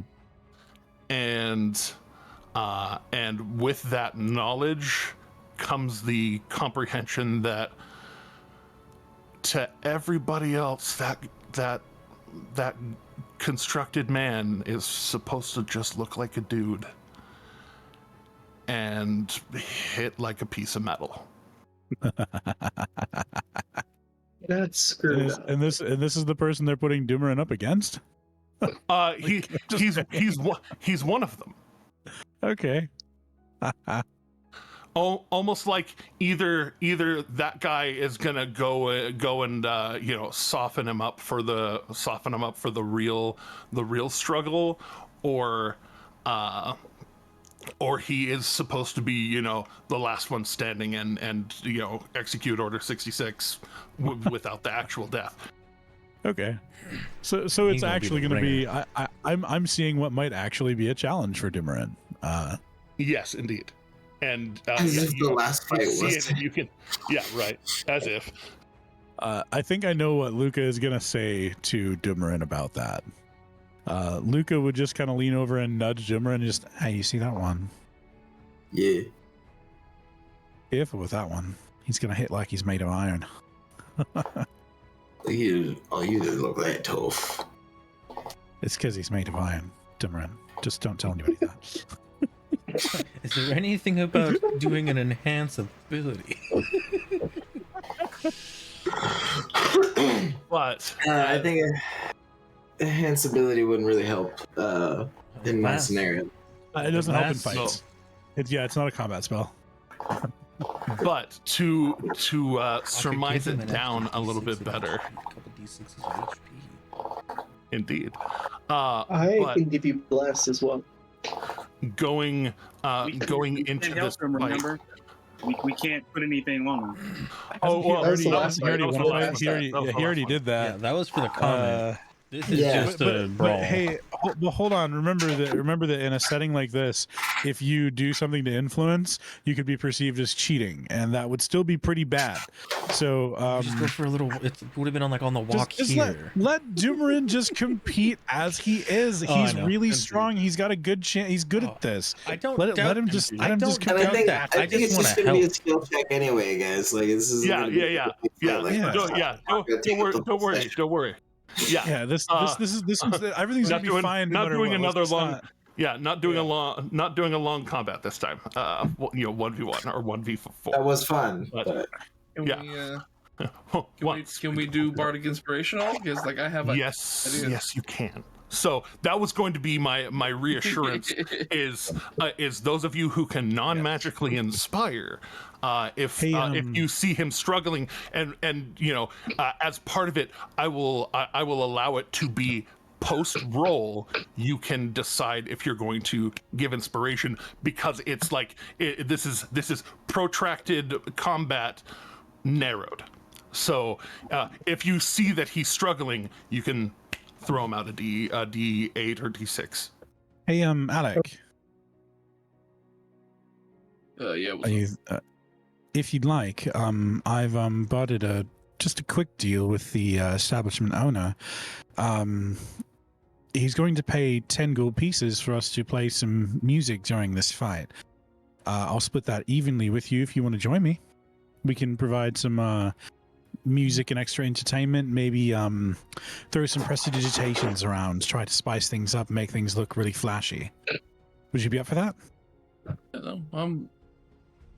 Definitely, for sure. Yeah. And that's our in to throw bardic inspiration around as we wish during the fight. Yay! So with that, Can I ask something actually, quickly and before this starts? after this point, so that I don't forget to throw it out there, Luca, especially for you, I will allow you for your mechanic for unsettling words. If there's a role that Doomerin is suffering on, Alec would be able to give the upper to the Slayer, and you could give a downer to the other guy. Okay, there we go. I like that. So y'all are setting yourselves up. Y'all are setting yourselves up to rig this fight, kind of on purpose. Also, Bearded actually tossed out something that I think would be funny. I'm gonna just go ahead and take this idea that you've suggested, Bearded, and run with it. I think we're gonna commentate the fight while we play music. That's great. Amazing. I love it. Just like play a couple of just like do a couple like a jam session type deal, and just occasionally throw out like comments on the fight. Yeah, like try to play music that represents the mood of the fight, and then just commentate over it. I love it. So go ahead. Sorry, so Slayer's gonna hand, because I know Ro wants to say something after that. Slayer's gonna hand his money off to Akira, all of his gold, which is 28, and he's gonna be like, put money on me. Akira will scamper off and make those bets for Doomerin. I'd like to put in some money on Doomerin, just because I believe in my buddy. Right? Oh, I'm definitely putting some money on Doomerin. Sounds like we're all betting. All right, let me get the Wait, notebook who's out. this guy? So I've collected 38 so We'll far. explain later. Origin 28 from Doomerin. But we're here now. Who are Put you? your numbers in the dice soup chat, by the way. What's Whatever gold you're betting. What's your name? My name's Valineth, and I'm most likely going to be maybe a new friend of yours. Don't worry. This is weird. Valtrex. Alright. Oh, great! I knew that was gonna come up at some point. Yeah, Akira's gonna look at Val and then just kind of like look at Luca, and then look at Val, and look back at Luca like, who's the new guy? I've never met him. His name's Veltron. For Jesus. Hi, Veltron. That's not my name. I'm Oh, I'm Valanath. He terribly seems to sorry, be Valanath. he seems to be rough with names. Right now, he's a little Yes. rough with a few things, but it's okay. He's a good guy. Yes, and Good to this is my know. group. This is my sibling Akira. This is our good friend Luca, and then this is the giant among men, the Stormbringer, the Slayer Doomerin. Ah. Seems to have quite the name for yourself, don't you? Yeah. I mean, you could probably just call me Doomerin or Slayer. Those work. Understandable. Oh yes. Oh, you're Yeah. betting big then, Luke. You're putting 75G now? Yeah, I saw that. Why too. not? Why not? I will don't either have I will that either much. be I will either be very broke or very not broke when it's over. I'm gonna go ahead and take that 75 out of my inventory right now. I did the You let same me thing. know. I was gonna. You I let was me know gonna the say. total I get Same back here. when it's done. Yeah. So the real Yeah, question I was is, gonna say the same thing. did any of us even get the odds before we decided to place bets? No, but I get Luca- 10% Luca anyway. would so, like to get the odds before the bet, but Just so we Oh yeah, know. that's the other thing. So- If he wins, Yeah. he gets a percentage of the pool. So the more I put in, the more he gets. Yeah. So, That's why I put in literally throwing- every gold coin I had. Yeah. Sorry. yeah, throwing. Yeah, you're fine. You're fine. Throwing down your bets. There is a there's a kind of realization, like before Doomerin walked in. Those of you who were here earlier, were able to place bets at odds a little bit higher. So let's see here, looking at numbers. So for Luca, so actually I'm gonna separate that out. So the 68 gold that was later on is only at 2-to-1 odds. Luca, when you put down your money, it was at 4-to-1. Okay, so So- 4-to-1. I'm gonna go ahead and edit my comment with 4-to-1. God, Akira. I need to see how much G I have on me, and I'm having to get my character So- sheet pulled up, and that's so does- forever. does that My mean- computer's stupid? Hashtag buy bearded a new desktop. Just checking. Hashtag buy Just checking. beard, Does yeah. that mean I'm looking at a 4 times return on my money if he wins? Correct. Okay, that would be awesome. Oh, geez, Akira's putting down 100. And you said it was 2 times on me, right? Nailed it. On the people who came in, on the people Yeah. before Doomer came in. Yes. Okay. Yeah, the people that showed up with Doomerin. To be Okay, fair, then I'm gonna edit mine. so I put 28 gold. That's what I. Oh gave right. Oh, to I did. Oh, I did it. I Akira. did it in reverse. I did it in reverse. Those who showed up early, the 68 gold people, they have 4-to-1. Okay, Okay, I'm fine with at that. 2-to-1 then. Yeah, yours Okay. is 2-to-1. So quick question for Kira: Is that 100 gold? Is that from your pocket, or is that including the 28 Oh, that I just no, gave? that's just from my Okay. pocket. I did it after I saw you type yours in. Okay, all right. So then, would technically Akira's would be 128 at 4-to-1 odds, then? Yeah, because I would have put mine in with yours because I had your money. Yeah, so it's Yeah. 128. That one's at 2-to-1. I had it reversed. Okay.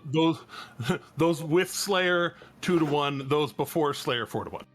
Okay, so Akira was with Slayer. So yeah, so that'd be 128. There we go. Yeah, mine was the first one posted. That's why I was. Yeah, Oh, okay. yeah. No. My brain is super smart. It's fine. Okay. So 203 at 2-to-1, and then at 2-to-1, and then the other one. Yes, this is what D&D is all about. It's a secret math problem all the time. It All right, is. so right now we're at 40 gold before Slayer at 4-to-1. Anybody else from the early group thrown down. So was Valineth part of the early group? Yes, Okay. Valineth was part of the early group. Yeah, I tossed down 20. Yeah, Valineth and Eredrin both thrown down 20. Knock, are you getting in on it? Yeah, I'm getting in on it. I still need to check my. Sorry, my computer's been The really sheet's stupid. still being, yeah. You're fine. And Jeremy, I'm actually going to change it to 30. Today has been comedy of errors for my theater people. Yeah, I'll throw down 100. I'm going to change mine as well. Wow.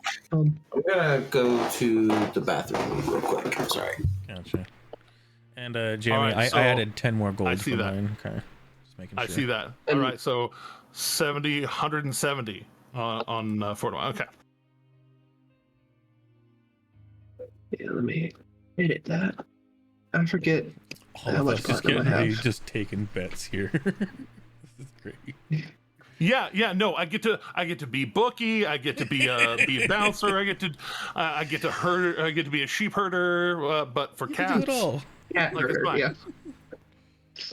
So I've removed Gotcha. the amount of money from my inventory, and then just let me know if once, same thing. Once Same Slayer thing. knocks this guy into the next dimension, I will add that back in.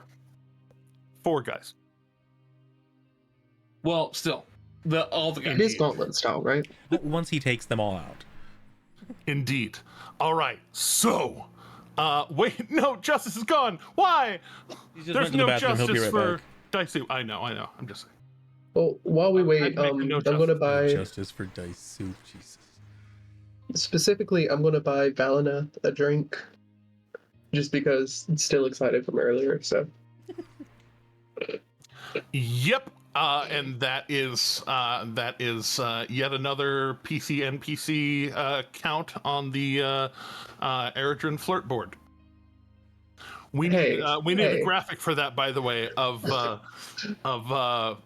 characters that Eredrin has flirted with versus characters that Eredrin has not flirted with, just with a chalkboard and all the I tallies. think it's about 50-50 right now. I was gonna say it might be leaning a little more towards the flirtation side, but it's only 50-50 because I keep having to come up with more NPCs. You're keeping pace there, bud. Yeah. No judgments. No judgments. I'm just saying.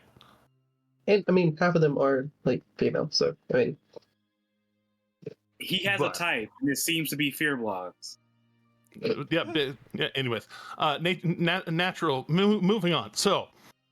this wasn't flirting. This was just like appreciation buying drink, but it can be flirting. Indeed. Gosh. he's just being nice. So, here on the evening of the 20th of Soulstar, you hear Rufus Copperbottom as Luca and Nock are setting up their stuff. It looks like they went through and actually took like 3 of the circular tables, put them together, and kind of made a like a small stage for you guys, and like there's all sorts of like reinforcement and stuff under it, like sawhorses kind of like helping prop it all up together. And as y'all are getting set up, Rufus actually steps out into the sand pit of the up's bottom fermentary and calls out, "Welcome, everyone! Welcome! We have ourselves a treat tonight. We have the feral fighters." And he points towards the 3 humans and a furbolg. All of a sudden, big loud Justice, your background fan. noises from you, Justice. Your fan is now on your microphone directly. Yeah, that's fine. There we go. It picks it up from time to time. It's weird. That's okay. But the feral fighters and the whole group, the whole gathering of people who, like, in this space, you can tell there's a reason that they just did away with chairs. It's a lot of people, men and women, just crowded together and gathered around this pit. There's some politeness, some organization to it, where like the social hierarchy of it is kind of like, tall people in the back, shorter people forward, like, make sure everybody can see, right? Yeah. Be considerate to the people around you, kind of deal. And it's not even like people are talking about it. It's just like just the kind of assumed social order of this group of people. And over on the opposite side of the circle from all of you either setting up or hanging out, the crowd kind of parts, and you see the Fearbolg first, and then cutting through the others. Teddy, right on time. Coming through the others, the other three more human-esque people, asterisk. And they all kind of like set foot into the sandpit one by one, and do a little, like, one of them kind of bows and then does this like leaping backflip in place and just kicks up some sand, gets a whole bunch of cheers. Another one kind of steps out, does a really fast kind of shadow boxing and kicking kind of deal. Again, kind of the throwing up of sand up into the air, kind of hitting some people. Everybody, like, people are into it, and covering their drinks and everything, and then the Furbolg stepping out, kind of looks around, just kind of almost like reveling in this, and you hear him as he does this one big step out to the side, widening his stance. Like, you've seen Doomerin in like big, wide, swinging kind of stance, and he just you hear it just call out, like it echoes off of the ceiling of Grimgalir itself as he roars out, and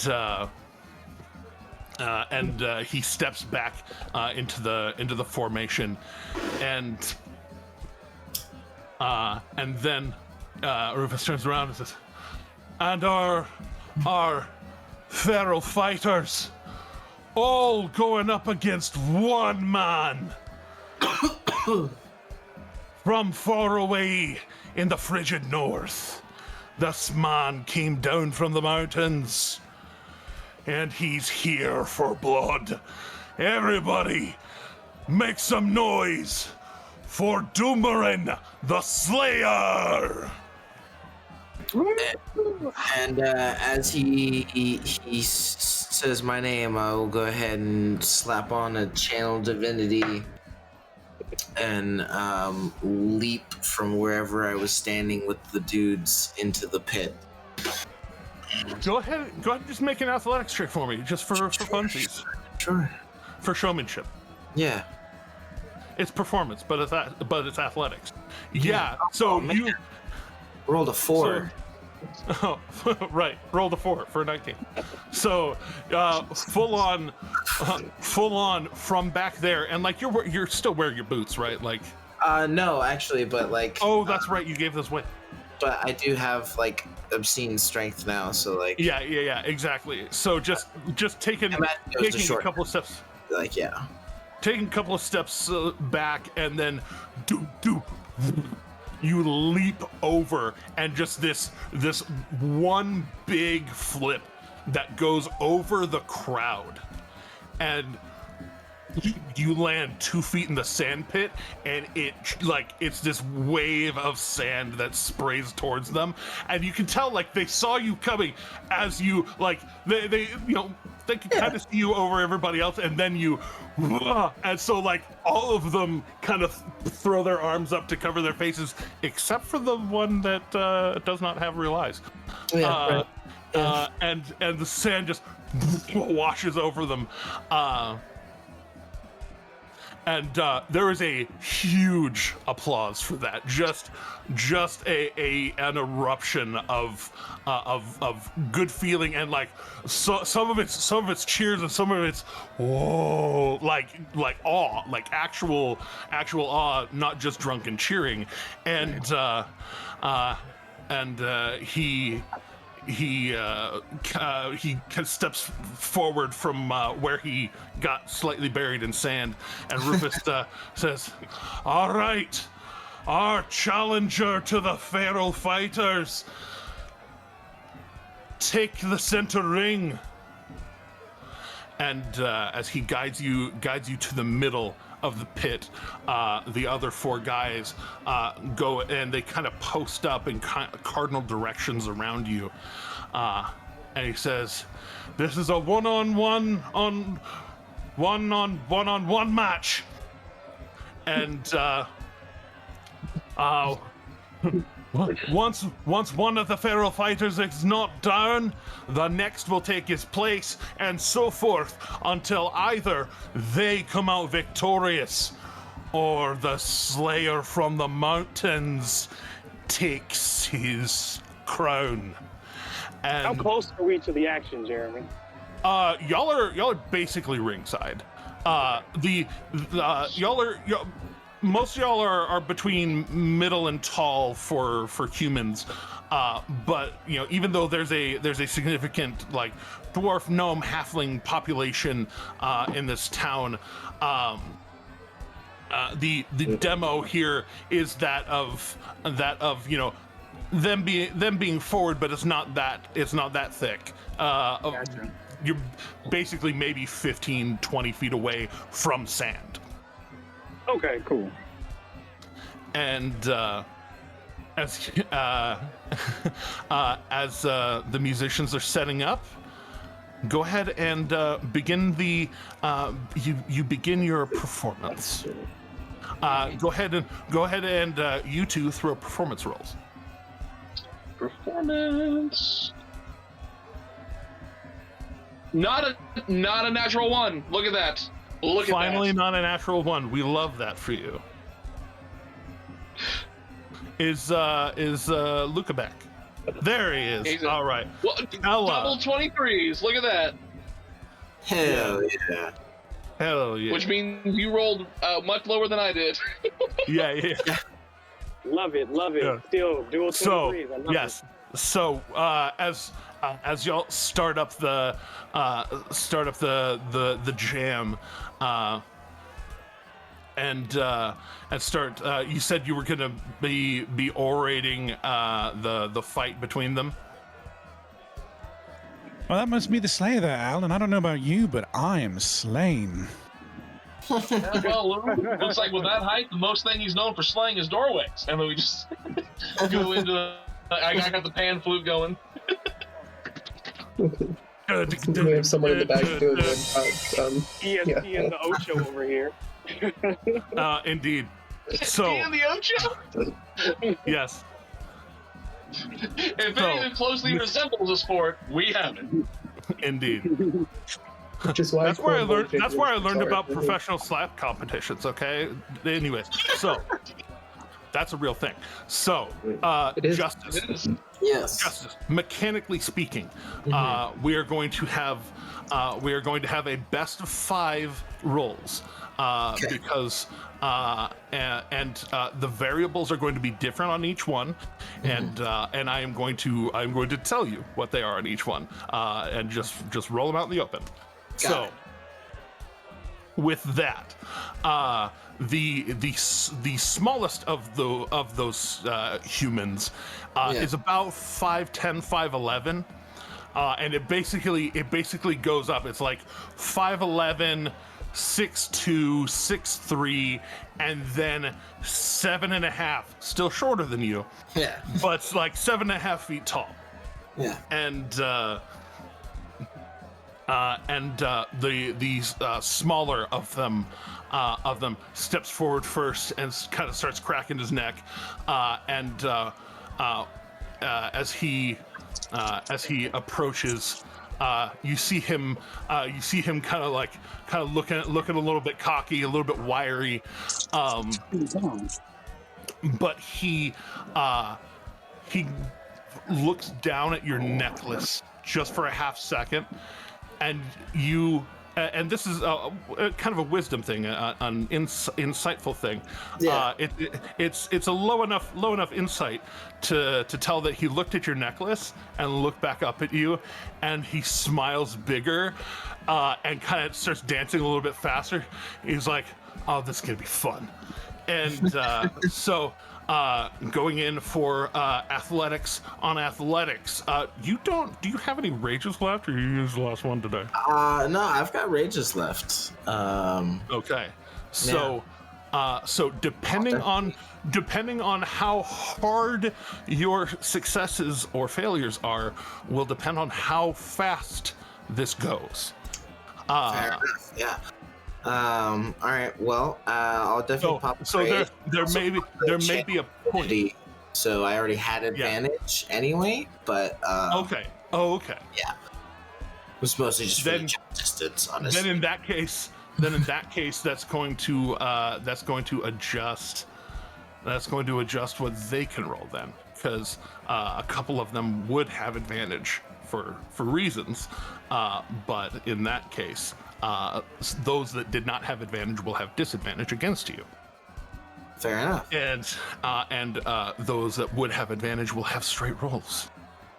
I'll take it. Because you know, damage resistance versus damage resistance, and then you also having advantage, and you not having a reckless, and all these things. Yeah. So just taking everything into account. Let's throw some athletics. The fact that I can lift and throw, 3,000 pounds. Roughly. Yeah. Absolutely. No.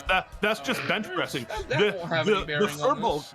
The Fearbulg across from you could carry, walk and carry, equipment. Yeah.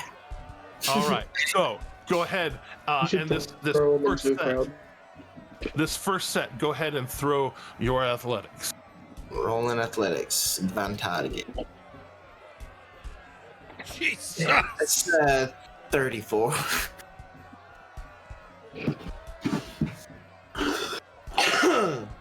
It's a 19 on the die. 34? Yeah. 34. Yeah. Oh, it only rolled once. Hold on.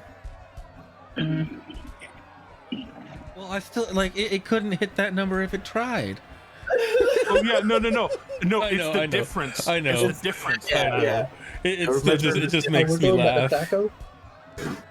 Okay. Are we in Saturday? That's 15, Jeremy.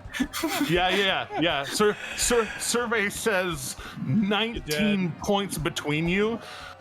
So you have this guy down in less than 20 seconds. Full on just he runs at you and starts to wail on you and just punch and goes for a kick. You grab his leg, and you who are proficient in hitting a motherfucker with another motherfucker, use the ground as the other motherfucker and just and with two very hefty great weapon style swings, just one leg this dude into the sand. And as that guy stops moving, Rufus grabs his hand, his slightly bent hand, and pulls him off to the side. You can tell they too have some magical people on hand, and they immediately start going to work to repair this guy. Good. I'd feel bad if didn't make it. Akira smash! is in their excitement. Akira is gonna activate their astral arms just to like clap even louder for Slayer, like right there, right there in the crowd. So like forearm clap. for Nice. Slayer. So you just yeah, and the arms go up, and like it pulls a little bit of attention aggro from the center just for a second, because a lot of these people, like, even though you have that gentle vibration, like, this is a magical world, people have, you know, weird glows and stuff. It's just a thing. But then like big MF dragon arms, and so yeah, it getting that hype train going. Do you have can you roll real quick, roll a performance? Yeah, I can do that. Just I got the- D&D. I got D&D Beyond up. It'll come straight to you though, Jeremy. Yeah, I got it on the soup chat. After watching that slam go down, like Alec will kind of pull the pamphlet away from his lips and go, just say, "Hey Lua, I think I made a mistake." What's that, Al? And then I blinked. You blinked. How's that a problem? I blinked and it was over. And then it just go I back rolled- to playing. Sorry, I rolled the wrong thing. You said performance. I'm sorry. That's okay. That's okay. That's still a natural 14 on the die, and you are there. It is. Plus 1 for 15. Okay. So, throwing it down, you as you go ahead and just make a snap decision, Luca or Alec. Alec. Oh. All right, so Alec, with your performance check for the next round of things, go ahead and throw an extra d6. So roll performance and a d6. Yeah, performance with a d6. And You got non-bardically inspired, Bard. yeah, non-bardically inspired astral arms. That's a dirty 20. That's a dirty 20. Lucas, same deal, but without the inspiration. Because that's why I was asking for whom to give it to. Holy fuck. I will definitely need it more than you will. Oh my gosh! Indeed you will. Indeed you will. I can't even catch. I can't even keep up with that with a dirty 20. That's how good that Indeed. performance is. Indeed. That's So- why Knock gets the puns. Indeed. Yeah. Indeed. So as y'all keep it going, the other two guys, they go from cardinal directions to being a triangle around you, and the next taller one, the 6'1" guy, steps forward and kind of he does that Henry Cavill shotgun cocking of his arms, because He reloads his he fist? just Oh, the yeah he just reload. he just reloads his fist like and you can tell like he's nervous. Because he too is a little wiry. So go ahead and make your next one. Still within your rage, still within your glory.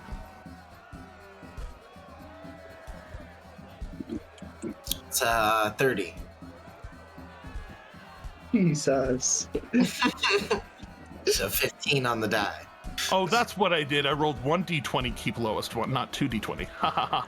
I'm smart.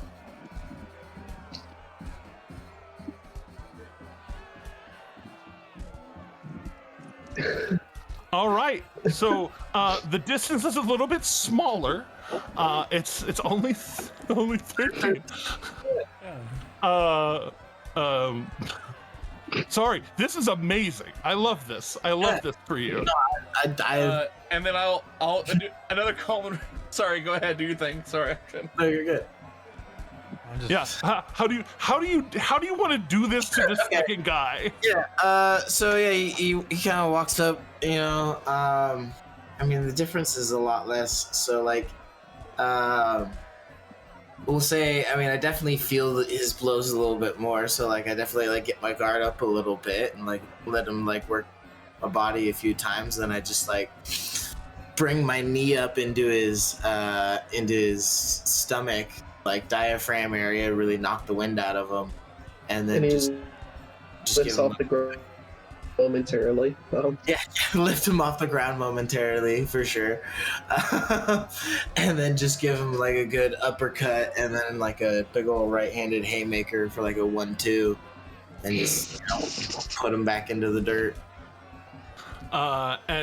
He falls much less violently. The first one, you accidentally broke that man. Ragdolled him. You know, this is only the second time you've made an outing with this, and this time you're using your fists instead of your maul or your sword. Yeah, so it's not trying to go all out against like yeah. But you actively don't like put him into death saves. You actively just knocked him out clean. And he gets dragged off, and they kind of check his breath real quick, and they're like, "All right, he's good," and they just kind of drag him out completely out of the sand to keep going. And then, as once again, Akira is completely excited and like is jumping up and down for the Slayer and like just like grabbing Erdrin by the shoulder and like super excited. Oh yeah, Erdrin's cheering as well, like full 9, all out cheering. Wow, everybody, give it up for the Slayer. 3-on-1 fight. 3-on-1, that really brings back memories. Well, wait a minute. Lou used to fight? No, but I did go to college. I get it. And then, I get it. all right. Performance time again. yay! All right, let's do this. Performance. We did a little less 19. good. We're still good though. Like, But that's still hey. good. Yeah, but it means you rolled a 6. No, that's still exceptional. Indeed. So yeah, y'all are people are getting more used to your antics, and so like it's a little bit less attention grabbing, and people are a little more into the fight. But like, you know, that's not bad. They're still having fun though. It's an okay. Yeah, everybody's having fun. Everybody's having fun. We really hit him with that last one though. Indeed. Yeah, it's kind of hard to follow up a 31 with a like less than a 20. It's kind of like well, Yeah. can't beat them all. So going. But I knew a guy in college who could. Going into the next round. The second guy gets pulled out. This third guy, this is where you hear the footfalls are a little heavier, and just even though he's only 6'4", he has footsteps almost as heavy as yours. And as you come around, he makes sure to make eye contact before rushing at you. You can tell that there is an encouragement for fairness in the fight. Yeah, naturally. And this one just he just looks like you hear this kind of weird whirring noise. You're not quite sure where it comes from. It's old. The kind of like spark sounding sound, and this and the voice is far deeper than the mouth looks like it should give.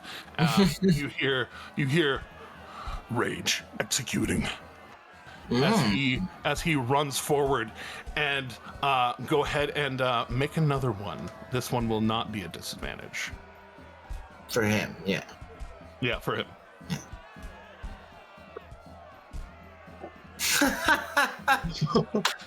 Boomerang, my guy.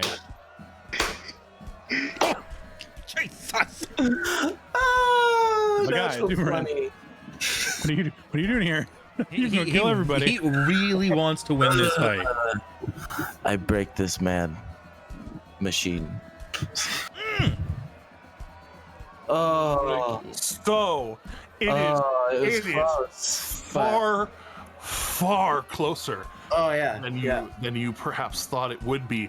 As this man's also, I'm so proud that he actually held his own against another one of your characters, and he comes running at you, and like. And all of a sudden, you realize exactly what Luca was talking about, because when he comes at you, you hear ping, ping, ping, ping, ping, as like he's going blow for blow with you in a way that you are not used to. You know what?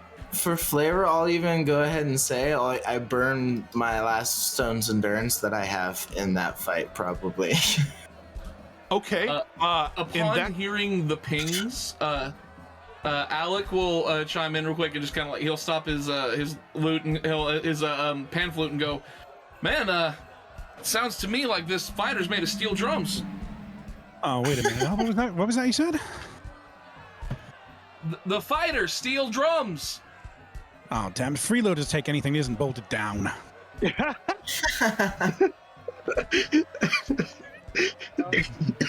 Go back to playing. Right. We should probably start playing again. During the course of the fight, just out of instinct, that lavender energy that normally Akira sends out to protect their friends tries to reach out, but then they remember they have to keep it fair, so they retract it and keep it from going over Doomerin. A little flare out into the air before it dissipates. And you do hear a couple of people like turn on you for a second, and they're like, "Hey, no magic on the guys." Since they're coming after Akira, I'm going to come in their head. Well, not come in their head. I'm going to enter into their head and say, "Don't speak to my sibling." Oh, come on. You're gonna start a bar fight in the middle of a bar fight? What you talking? Who's doing? And it's this one guy. There's one guy that like talking, and now like everybody, and he's looking around. He's like, "Hey, who's doing that? They said no magic. Stop it! Stop it!" Are you okay, friend? Hey! It was just a reflex because Akira's used to doing it, but they definitely got it under control. Or Eridrin gaslighting NPC. Let's go back to our roots. Hey, look, it's classic Eridrin. You know, how's it go? Gatekeep, gaslight, edgelord. Edgelord, nailed it. Okay, that's fair. Amazing. That's fair. I'm kidding. I'm not actually calling Eridrin edgelord. I love Eridrin. But with that difference being so close, you do feel the rage actually end in a very rare, something taking longer than a minute for Slayer to fix. Yeah. Okay. That's fair. That's valid. Yeah. I mean, I'll definitely burn another one before the next fight. But yeah, I burned that Stone's Endurance during that as well. Okay, burn that Stone's Endurance. In that case, we'll use half the die to represent the extra that gives you. No. D12. So we're gonna use a D12. So there's only 3 between you right now. If you are able to put 10 or more, 12 or more between you, so 11 or better on the die, you will still have a little bit of gas in the tank for the last guy. Okay, word. Yeah, I wasn't really fishing for that, but yeah, I'll take it.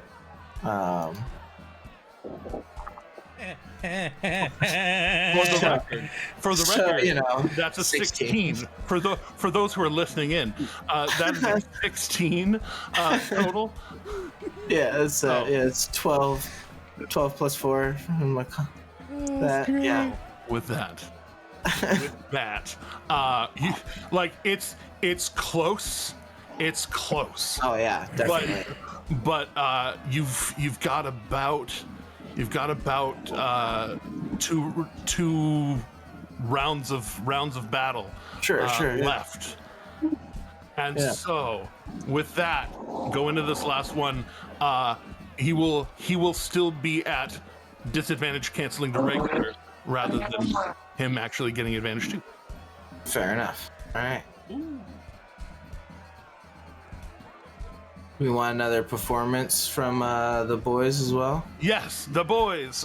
Performance time. You did your amazing puns. Jesus.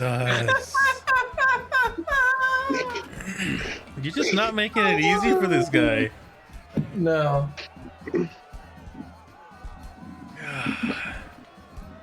Wait, is he fighting the Furbolg now? Yeah. Yes. He's going for the Furbolg with the really shave, close shave, really close shave, the head tattoos, the tight beard. Wait, don't hurt him too much. I break him. I break him. Oh.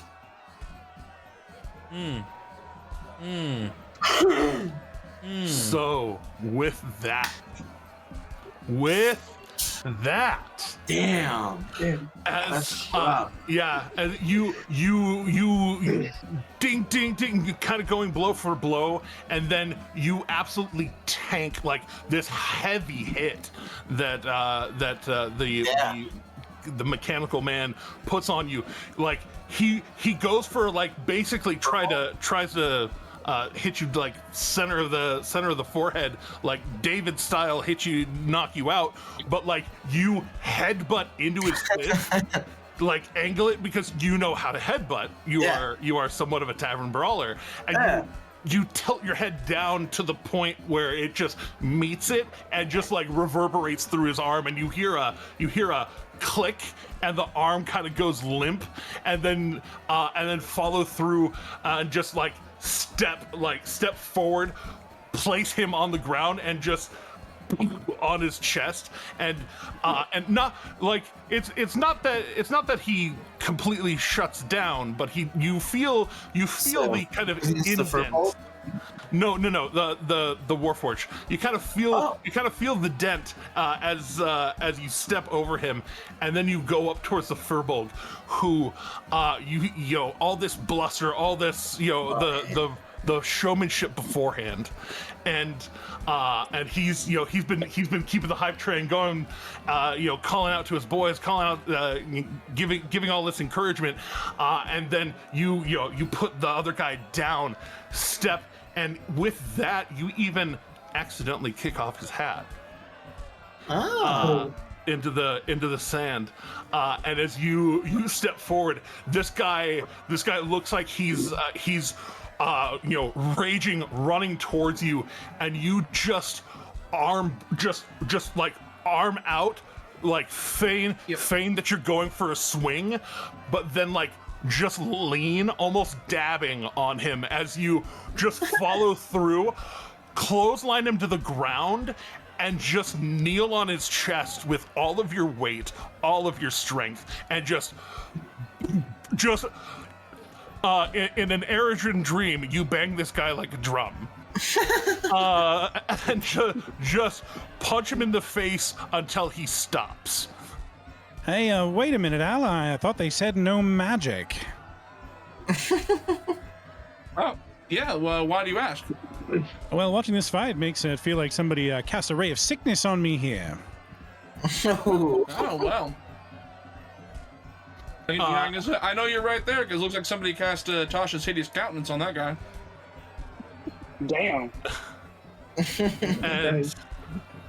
And with that, just down on the ground, the guy's legs jolt from getting kicked over or getting punched over and over again. He's trying to wrap around, trying to do something to get out of this, and then just and goes fully limp, and there is a loud like sharp ringing bell sound that just ding ding ding ding, like to try and signal the end of the fight, to try and pull you out of the absolute brutality that you put down on this man's. And The tricks. and you end up like having to punch for long enough that the radiance in your hands does eventually fade while you finish him off, but being able to keep him grounded and keep your advantage on keeping him pinned, grounded, restrained, and just Rufus comes up with the little like apparatus box with the bell in it that he's kind of using this little hand squeeze crank to just ding ding ding ding ding ding ding, and we have a new champion of Ups Bottom Fermentary. I want you all to give your respect, give your praise to the Slayer, Doomerin from the north. And the entire crowd swells and gives you just this enormous amount of admiration, praise. Your musicians, swelling, finishing out their performance, and all of a sudden, as it ends, what do you do? Me? Yeah. Yeah. Just sort of, I guess like, two fists up, just like, cheering along with the crowd. Take a shot at Jimothy. See how that goes. Going back to the group, immediately going in and uncorking one of your water skins and just doing a quick numb the pain shot. It sure does numb the pain. It's basically instant headache cure almost. Instantly. It's not a cure, it's a delay. It delays the headache, it doesn't cure it. Indeed. In moderation. In moderation. Before we get off stage and get everything done, like I will look over at Luca and go, like in the middle of the music before we finish, go, oh Lou, I wouldn't worry about that guy, he'll be all right. Really? I mean, he looks like he's got he only got hit on his left. Yeah, well, it's only on his left side, so he'll be all right. Facepalm. Facepalm. What's up? Was your last note? I'm gonna give that a roll on that one. And so, with that, as y'all finish off your set, Rufus kind of finishing his spiel with all right, settle your debts over at the bar. Well, we have. As y'all are finishing, he kind of calls out, "Oi! You want to keep playing for a few hours?" Do you want? Y'all want to keep playing for a few hours? I'm asking Alex. Oh, yeah, do you want to? I didn't understand it, but yeah, now that I understand, he was like, might as well keep going. Sure, we can. All right. So, as you do, he goes up and he puts a platinum for 2 platinum into the tip trough. This kind of basically an ice bucket that has been repurposed and dried for coin collection. And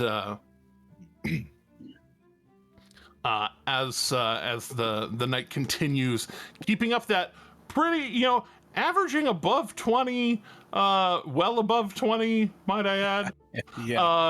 Is pretty damn good. And so it does accumulate. So for speaking of accumulation, so we have the 170. I'm honestly really glad that the dice gods were with me on that one, because that still could have gone a very different way, even with my obscene modifier. That is true. You were dropping boulders. Yeah. Boulders. He was dropping mountains. Yeah. The boulder's still confused. He's throwing mountains at people. He brought the mountain to the arena instead of the arena to the mountain. True. But so between those of you who got there early crew bets, all together, y'all are coming back with 680 gold between you. Y'all do the math on how to divvy that up. I know I have 160 of that, so. Yeah. Just I know y'all know how to do the times 4, but I wanted to make sure to do the big math for the big wows. Yeah. Such wow very math. And I think I get 150 back because mine's just times 2, right? Yeah, 203 times 2, a grand total of 406 gold pieces coming back to the Slayer crew.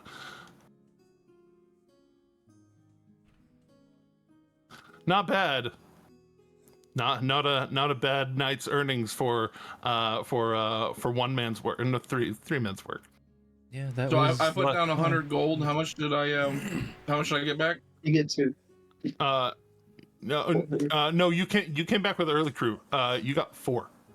Yeah, you were early crew, so you got 400 back if you put in 100. Knock, it looks like you and I each got 1 platinum from the owner, and we'll see if there's anything else after that. Oh, there is going to be more after, as he invited y'all to stay for several hours of play, and exciting. already people were throwing in money in literally nothing smaller than a silver. Oh, that's awesome. People really 40 platinum going basically to my, try to my inventory. Basically, basically trying to make sure to they're throwing in a good drink for one of you, for the other of you, just throwing in the tips. There gets to be a point where it becomes inadvisable to leave that much money in the trough and in the bucket, so kind of emptying it out. Grand total at the end of the night, after all frivolities, let's go with silver pieces. 64 silver. Gold pieces. 9. And platinum pieces. 11. Oh, wow. Wow. So, like I said, an abundance of silver. And then a few gold, and somewhere mixed in the silver pieces, it's like finding a silver quarter in circulation, where the change gets handed to you, and it's the normal sound of change, and then suddenly that really high tink silver sound. As you're sifting through it, you'll find a not insignificant amount of money at the end of the night. All things said and done.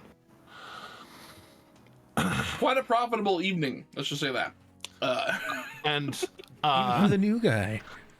And we didn't even use bardic inspiration. We just made jokes. Yeah. No, not once. Not once. You fucking need it. You guys should have used it on each other, if anything. Fuck. Through fucking rock. Yeah, no, so good. So, the only inspiration was from not a bard. Yeah. Indeed. From Dragon Arms. Yeah. So, with that, while you're sitting recovering, one of the the cleric that's there overseeing things, again one of the law bearers, you can tell that the law bearer Arathis, especially for things that are like fights and stuff, there's an amount of order, fairness that is encouraged and overseen by these clerics. You saw one at the amphitheater, another one here.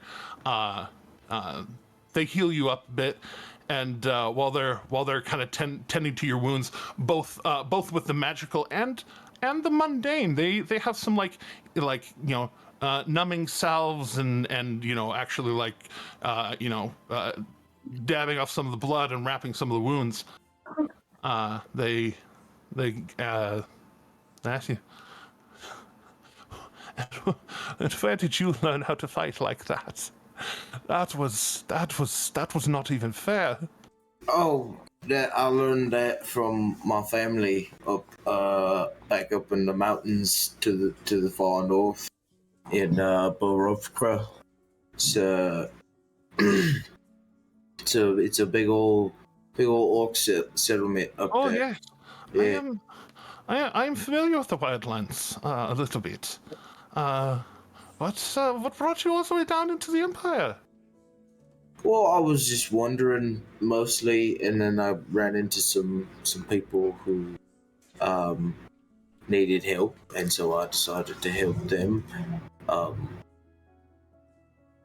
for a long time. But Jimothy was my best buddy, but they all died in a purple worm attack, and yeah.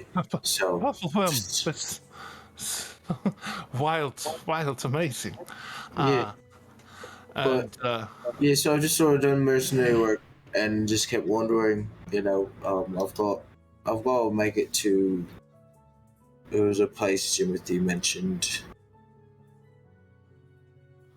Right. Bag hammer or something. I'll roll a check. Oh, Baghammer. I've never heard of this baghammer. Never heard of this baghammer, but I hope you find it. Apparently there's 40,000 of them. Baghammer 40,000. No. So.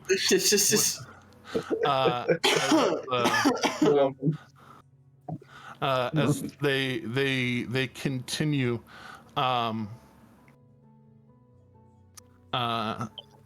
they look, and hold on, I need to look at something real fast just to make sure that I'm not totally talking out my ass about this. I do that from time to time throughout the day. Right. Usually I just put my foot in my mouth. Yeah. There's a list of things that I need to look at. So,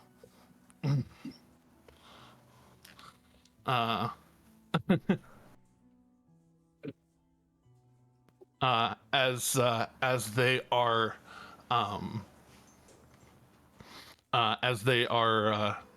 tending those wounds and getting all this information out of you, they say, and this up in Borovkrath, this worship of the cord, is that a thing that is acceptable up there? And like almost nonchalantly talking about it.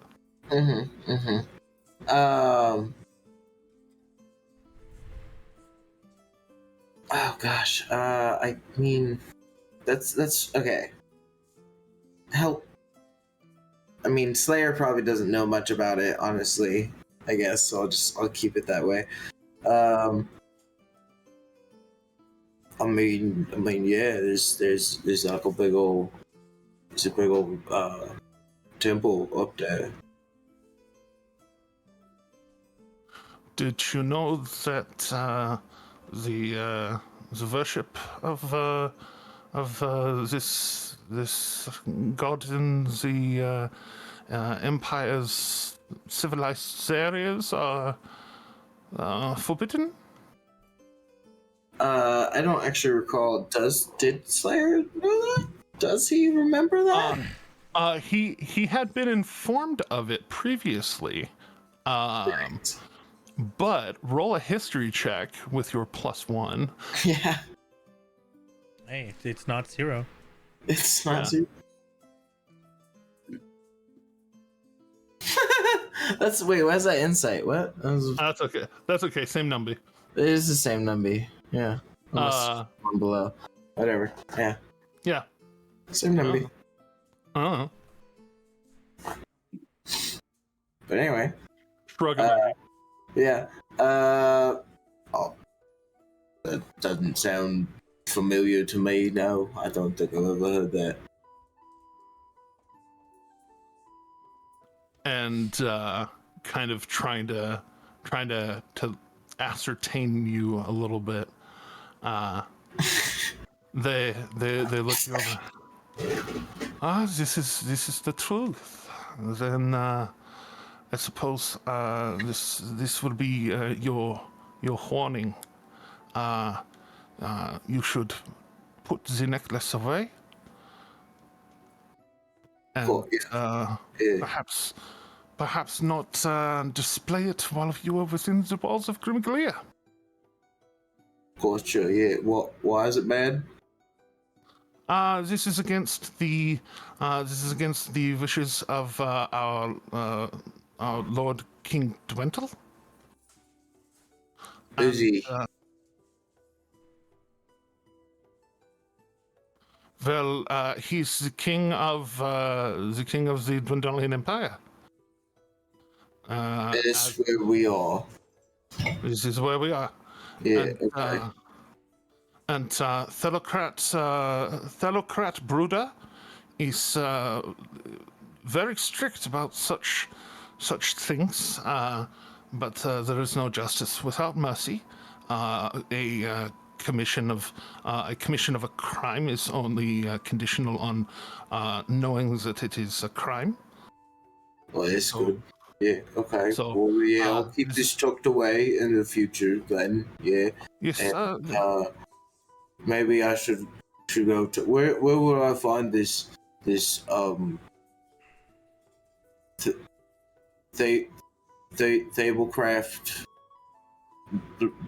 Bud? Where would I find him? You got hit in the head very hard. Are you okay? And they go like right up to your eyes and just start like looking in your eyes. Yeah. I'm all healed up. I'm just that dumb. Jeremy, no. Yeah, I know. Thelocrat Bruder is in Rexentrum. Right. Yeah. Okay. He's the direct worker advisor to King Dwendal himself. Got it. Yeah, King Dendal. Dwendal, like Dwendalian, like Empire. Oh right, yeah, that makes sense. Yeah, totally. Right. Okay. Yes, you should. And he kind of looks, or they look up and kind of. Could you write it down for me?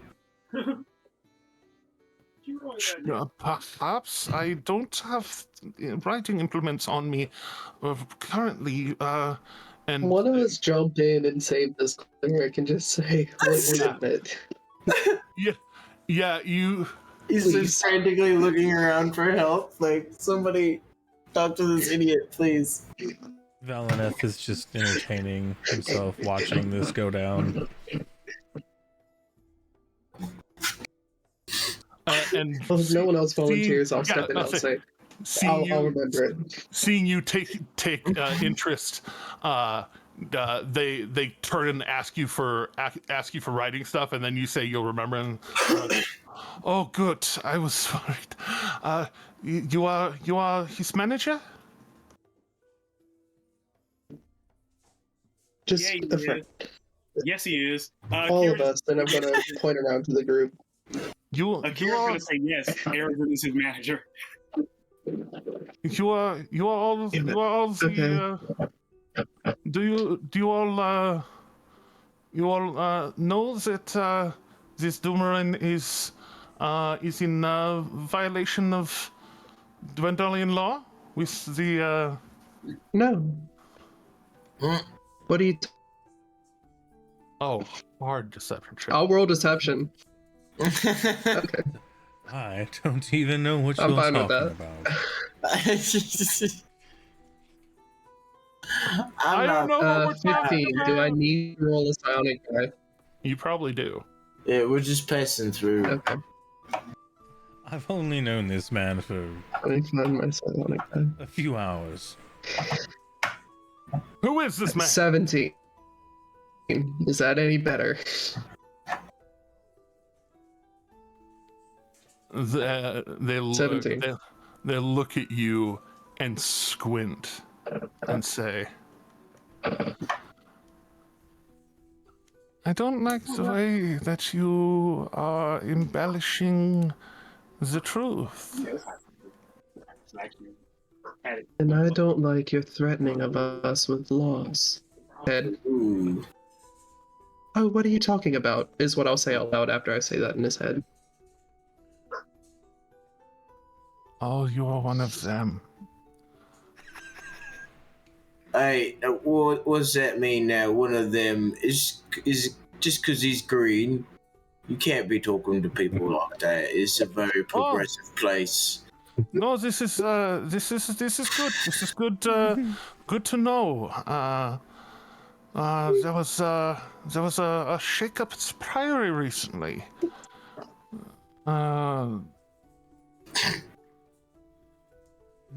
What would you like to know about the prior?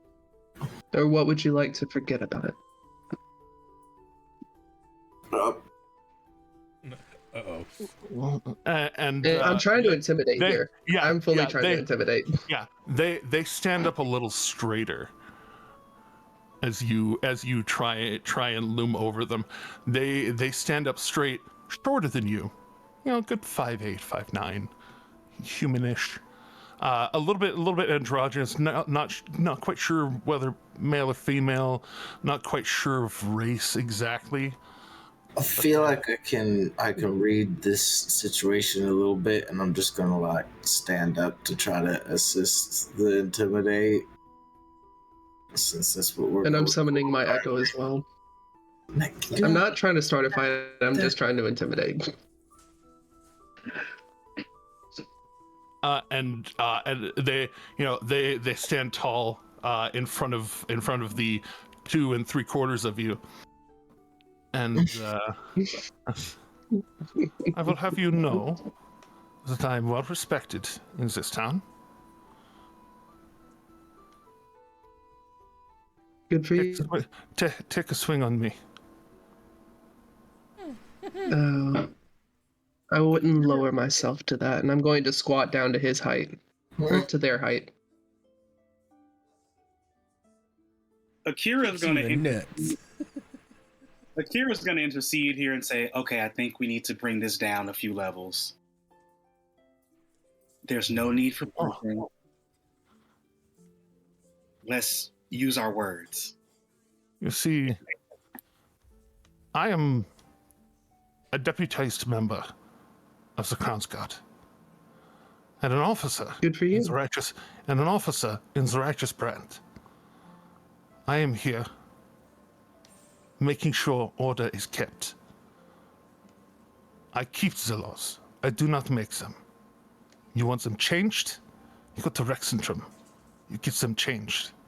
Yeah, it's what I was gonna have you write that down for me so that we could go do that. But you want to go toe to toe with me? No, no one wants to go toe to toe with you, sir. No. Look at me like this. I'm not afraid of you. Oh, well, that's your first mistake of the evening. Oh my God. Akira is definitely like trying to push pull Eredrin away from this person. Can I roll athletics to resist that? Both of you can athletics it. Because this is gonna go bad for us. I feel it. All right. And I'm going to go ahead and get another priority die on that, or not priority, whatever it is. You know what I'm talking about. Side die. Yeah. All right. And guys, it's easy. I know what we need to do. that is I was gonna say that was a 25 to beat. So as we need to kill the Pope. You did it. I'm here for it. Oh yeah, so Akira, you full on hold up, and just like a little bit of a out of your hand as you wub Eredrin back. Yeah, I don't think you should be picking a fight with someone in the Crown Guard. And Akira like looks at you and winks while they're facing away from the Crown Guard. Like, not now.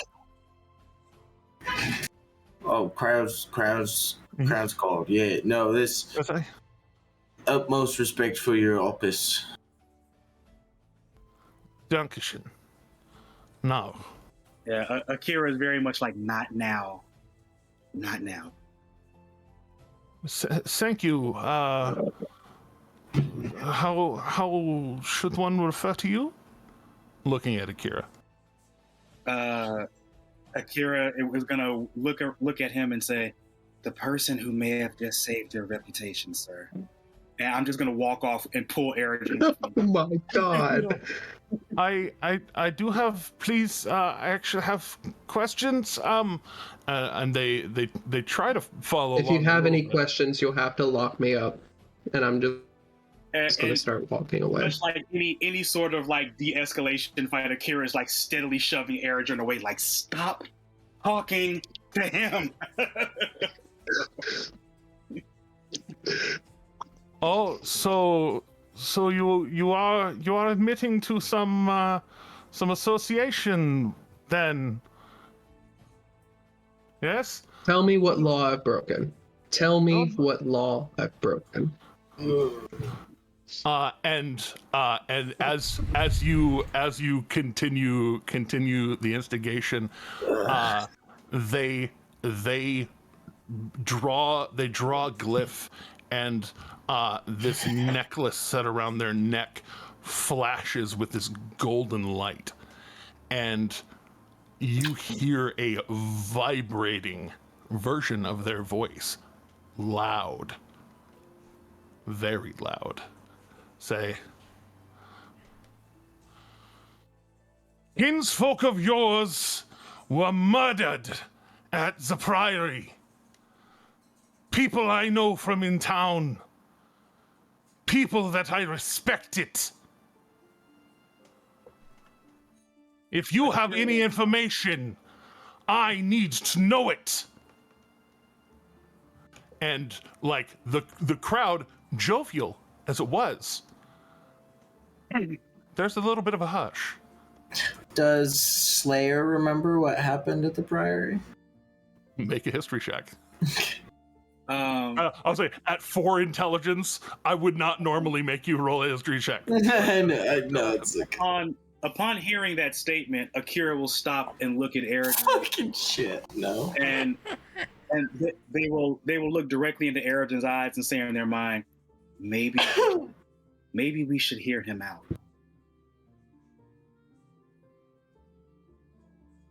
And they'll stop pushing against Eredrin, but they're going to stay in between him and the person talking. Right? You had, so I guess Slayer will just ask the dude, will be like, so you have friends at the Priory? I did. Once. Yeah. Well, as did we. Friends and family who also died when the Priory was attacked. That's all you need to know. Maybe No, it is not. Maybe we should tell him a little more. Maybe he can help us. Perhaps if What? you can deign After this the- city hasn't cared? After this empire hasn't cared? But he cares, and you care. We don't need the rest of the city to care. He cares, you care, I care. Everyone else cares. Yeah, really quickly from the stage, Luca's going to take control of this situation. From the stage where we're performing Knock and Luca, Luca is just kind of going to gesture to the crowd, just kind of he'll kind of lift his hands up, gesture to the crowd, and say, "Friends, if you've got a disagreement, maybe it's best to take it outside." We are outside. Or did I miss something terribly? No. No, I mean, we are outside, it's right? Like, it's another one of those outdoor venues. Yeah. Well, out of the you can see venue, the like sky. outside the venue. Yeah. Oh, I know what you meant, but it was funny. That was really Yeah, funny. most of the Absolutely. crowd, if not all the crowd, would be able to intuit what you actually meant. However, Slayer's like, Dumoulin. but we. Like, but Indeed. we are outside. Looks up at the sky. Take any potential altercations outside the venue, please. We've already had a fighting for the day. Right now, we're into our own entertainment. So if you don't mind, for the sake of the peace of the community, let's just take any of these altercations outside the venue, and we'll continue with the entertainment for the night.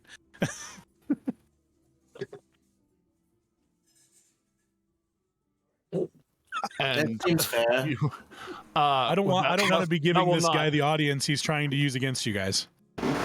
that you won't need to roll for that one. Just with your minimums for such things. And he pulls in closer, and you see him like dismiss the thaumaturgy as he pulls in closer. You can tell he still has that intensity, but it is less loud. As he do that too. moves in and just gets close and says,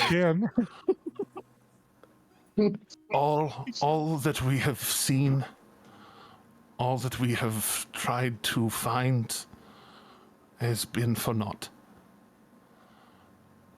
We found dozens of dead. We are trying to figure out what happened.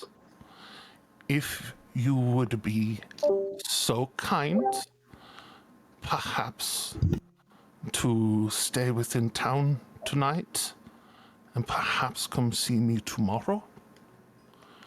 I work out of the Crown's Guard garrison here. And it's down the road, right at the mountain wall. I know where it is. If you go in there and you ask for Georg. Sorry, did you say gay orc?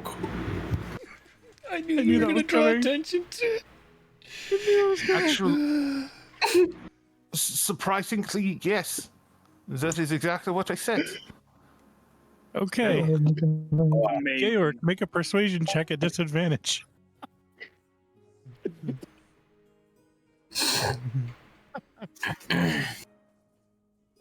But, Georg, okay. yeah, Georg. Georg. But, if you would be so kind as to perhaps come and answer a few questions, I would take it as a kindness and a boon in our investigations. I do not mean to have implied judgment on you. I am just trying to find truth. And you could tell, like, where he was, like, resolute. Like, you can tell they are having a very hard time apologizing right now. Nothing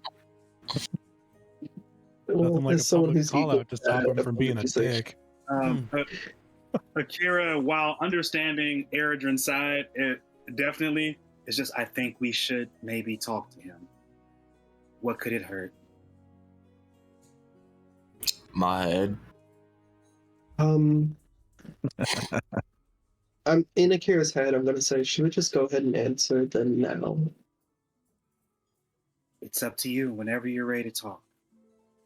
Okay. Yeah, I apologize for my rudeness there. What would you like to know? Well, as much bluster as I was putting out, I do not believe this is the best place to be having this conversation. Big click.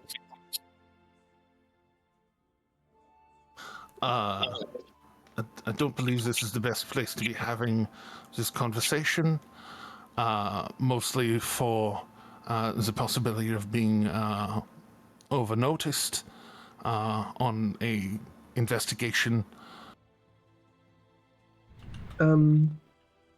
Okay, well, go where you need to go, and then I'm going to psychically link to him so I can answer in his head, and he can talk back to me in my head.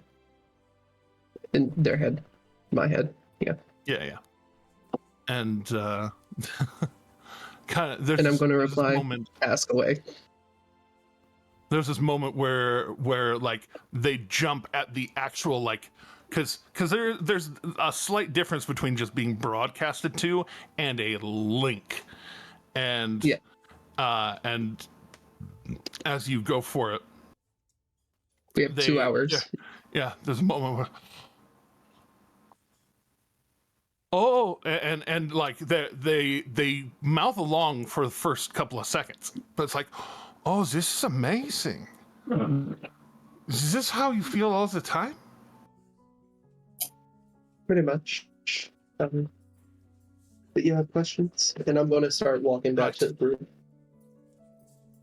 Right. I'm sorry. I am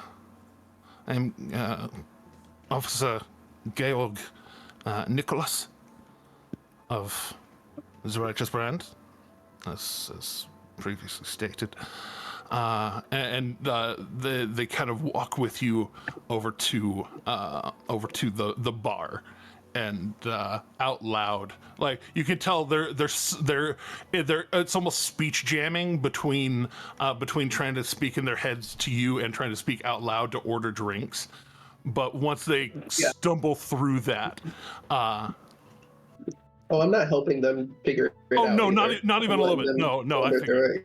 Yeah. But they order a couple of ales, and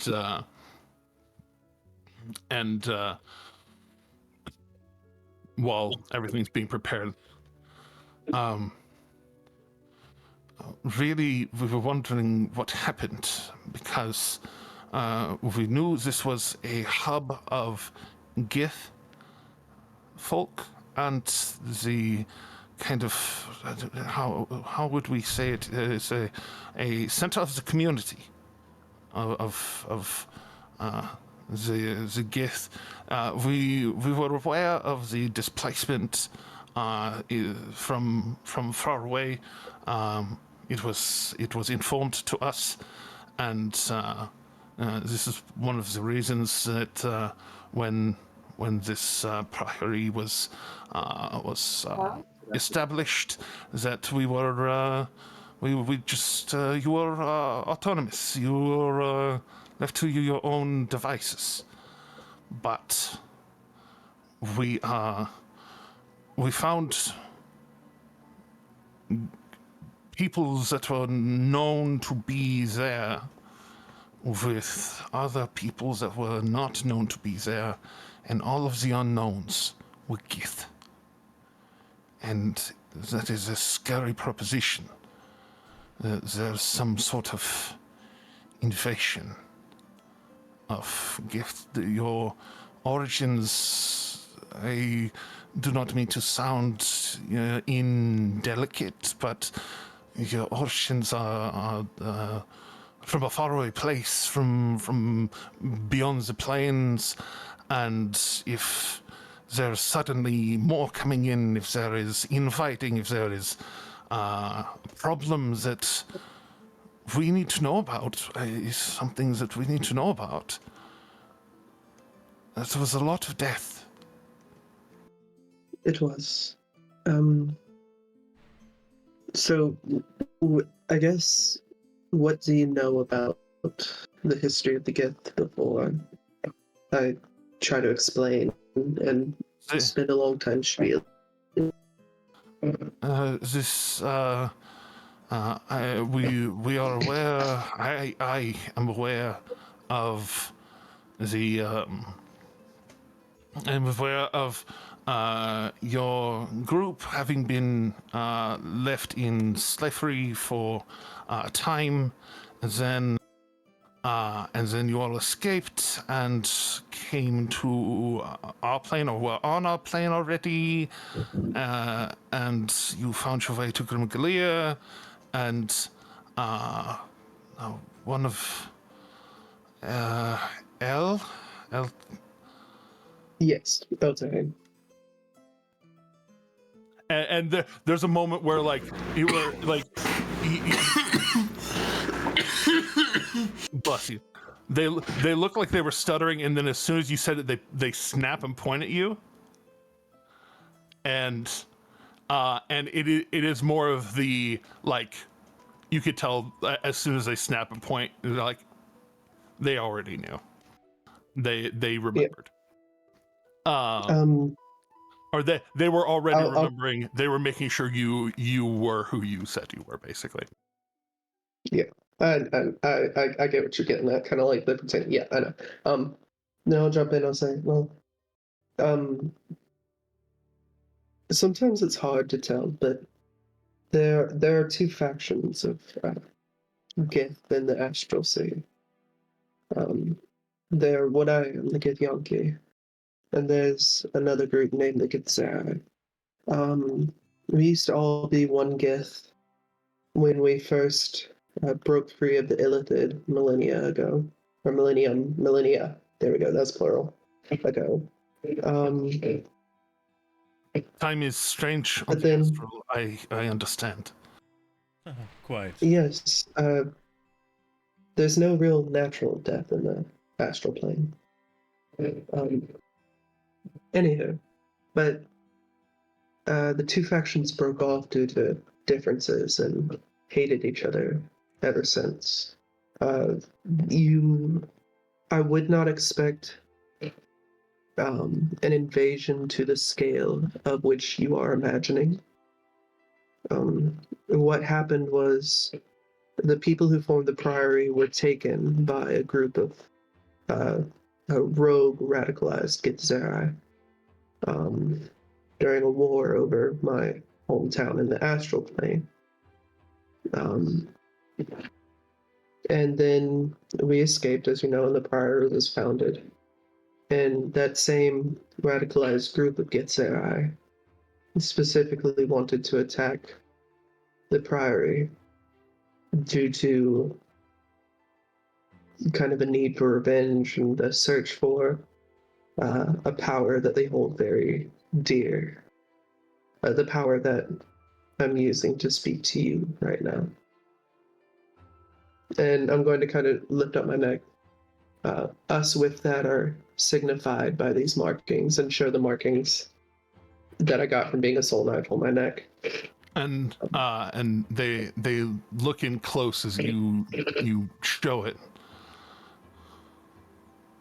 All right, and they kind of reach into their overcoat and pull out you saw one of the, a little leather fold notebook earlier. This one is thicker, disheveled. It's like pages inserted between pages, like overfilled, and Yeah. they kind of like flip through. There's a stack of like unused paper kind of at the back, and they My math tug, notebook. yeah, they tug one of the unused ones out and start to kind of sketch with the chalk, or not chalk, the other thing, charcoal. Sketch with the charcoal, kind of the rough sketch of the neck. I will cut them off and I will say, everyone's markings are different. But it's just general discoloration.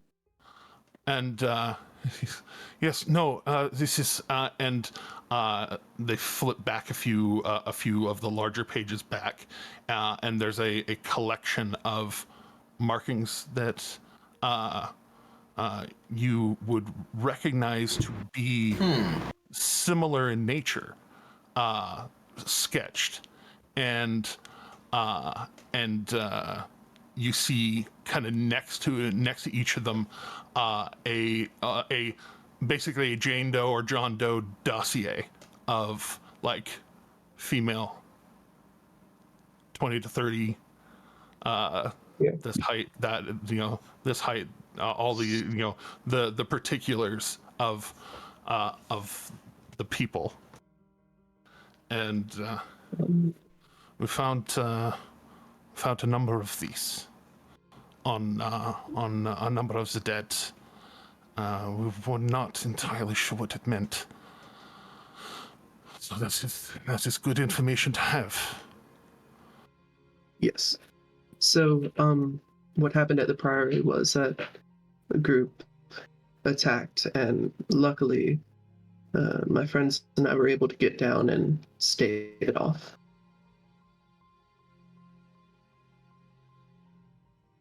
That is good. Do you mind if I ask?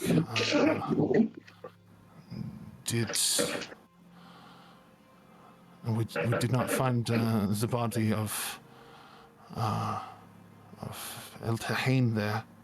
Is he well? He is alive. Yes. And there's a hard sigh. Just good. Several of the most of the higher ranking members of the Priory did survive. Most of the people you found were attackers or younger people at the Priory. Don't forget to insight Unfortunately. everything. Well, if he is, I'm this deep in it now. I'm this deep in it now. It's fine. Yeah, you could still trust. You could still choose to insight his reaction about Eltahane, because he led you on purpose to say Eltahane. Yeah, that is fair. You knew the name. Like, he's manipulating you to at least some degree. I would recommend insights occasionally. Yeah. Sure. I'll take an insight check, and feel free to throw on a psionic die, whether it's a high number, low number. I'm gonna need it. Get that D6 out. Meanwhile, again, it's one of those gradients. Luca and Alec are on stage, and we just changed the song. That boy's a liar. That boy's a liar. So it is an 18. Yeah, no, it is an 18. Since Akira is right there and just kind of listening in, I think I'll detect thoughts on him. Okay. Yeah, you can do that once a day without the wiggly woos. So as you detect thoughts, yeah, the wiggly woos. So in the first little bit, you're catching kind of this reverb because Erdrin, you can connect to 3 people. I can add Akira into it. Yes. Yeah, I was gonna say I figured y'all were right there. Y'all were together on this, anyways. Yeah. And so you're hearing kind of that reverb of hearing the words as they're being said, even more in stereo. Going from stereo to Dolby 7.1 surround sound. As far as some of the surface thoughts go. Okay. But as you're trying to suss it out a bit, Erdrin mundanely, like, his whole body, his whole body kind of like actually like shoulders drop, jaw unclenches. It's like it's an actual like they were in full tension when they had, you know, you can almost tell that they had gotten in close to you, perhaps specifically in the way, and as previously mentioned, they've been kind of leading. Yeah, they've been kind of leading the conversation. They've been trying to you know, head towards information, and this information visibly, fully takes tension out of them. And I'm gonna say, kind of like. Well, I'll say real quick before I forget, Yeah. Akira's mind reading. Akira, as you know, the kind of 1 minute that you're able to kind of scry on the surface thoughts, they're keeping a pretty calm exterior, but there's this very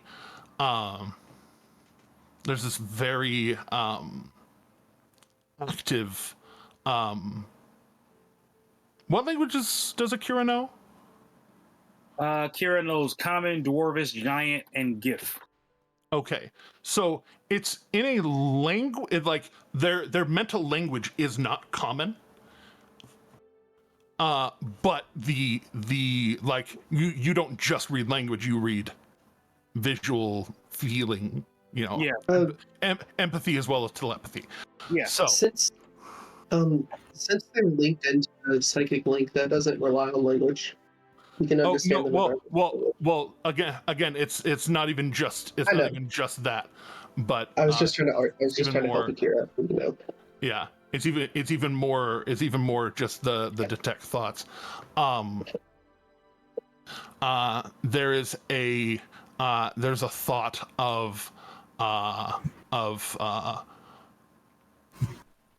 just this briefest memory of first, you know, like hug, handshake, you know, greetings and nice things, and then a flash to a desk worth of like paperwork and stuff getting thrown, and like an argument being had between Georg and Altahane. Both times. Okay. First like the flash of good, happy remembrance, but also this kind of regret over a fight they had previously, over something you're not quite sure. Do you want to try and delve deeper? Yeah, I'll try and delve deeper. I need it. So with that, you'll have to make a DC 14 Wisdom saving. That is a natural 20. And as you start to focus and try and pinpoint in on this flash of memory in their head, they, like, their eyes suddenly clench for a second as they. Which one of you can do this?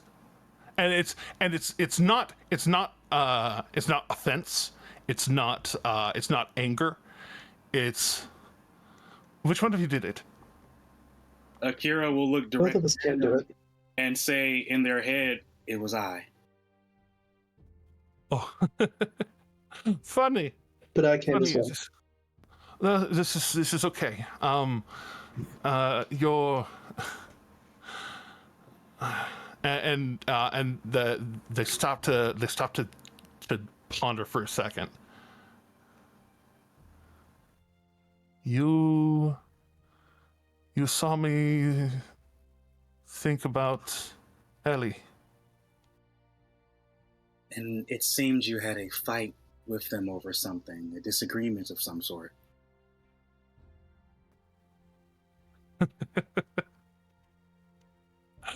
I know this feeling, by the way. Ellie can do it too. But yes, the last time that Eltahane and I were associated, I had found out that he had been using our friendship to guide some of the Priory's lesser known qualities. And it goes from kind of the off, looking off a little bit, to like deadpan, just the lesser known activities. Yeah. I'm not saying anything for this. I'm just listening right now. Akira gives the knowing knowledge And, about the class. Like they know they're talking about the class, so they'll give the knowing knowledge. And this is. I was hurt. I was offended. I thought that our friendship, years and years of being friends and associates, was for all for personal gain, and I thought I was being used. Still don't know how I feel about it, but I know when I had to go through and look at the fallen and look very carefully, I was afraid every time. I understand. Upon hearing their statement and just like being in their head and feeling their emotion when they saw that memory of Eltahane, and then also hearing them say Ellie a couple times instead of Eltahane, Akira is going to do something that they've been kind of getting known for, which is they are going to step up to him and just give him a big old hug, like it's gonna be okay, we'll find them. You say I'm going to kind of like lean on this a little bit more. I didn't see the memory, but like I think context clues enough. Aaron can be like, it wasn't just friendship, was it?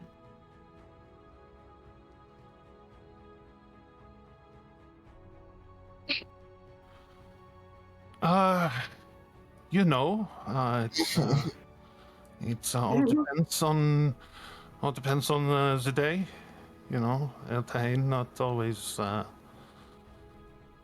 open and not always closed. I care for him very much. I can see that. I do. Do you have anything else you need to know about the events of the Priory? Before I have a question for you. I don't fully know that I do. Okay. I think I've gathered everything I was looking for. Okay. What did you do with the bodies? They were held for a few days for investigation purposes, left in repose, and then knowledge that I have gathered, we were able to make some chains from silver and wrap them and burn the bodies. Thank you. This is the least amount of kindness that I could do. Thank you. And I'm going to actually place a hand on Georg's hand, like a hand on the hands, like not like a roommate, but like you know what I'm saying. Yeah. Gentle, kind, just- not flirting. Well, Yeah. Mark on the didn't flirt with. Cool. Well done. Thank you. And then I'm just going to go ahead and cut the connection. And as it severs, and they kind of realize that it's severed, and yes, this was why I was a little turned up about the whole thing. My apologies, but they get in really close to be very quiet as they kind of sip their drink and kind of use the cup to cover their mouth a bit, and they're like, but seriously, if your friend if the people like me who know what they're looking for see his cord necklace out, there are repercussions, there are fines, I'm not certain that anyone could truly jail him, truthfully, but if he becomes a person of ill repute, his name would go out, and his name would become as Zimut. And so I less accusatorily, more warning. Just make sure not to bring too much attention, because attention gets Crownsguard gets problems. If Of course. it's not that they're in the business of just killing people for simple crimes like worshipping other prime deities, even though they're on the not so welcome list. But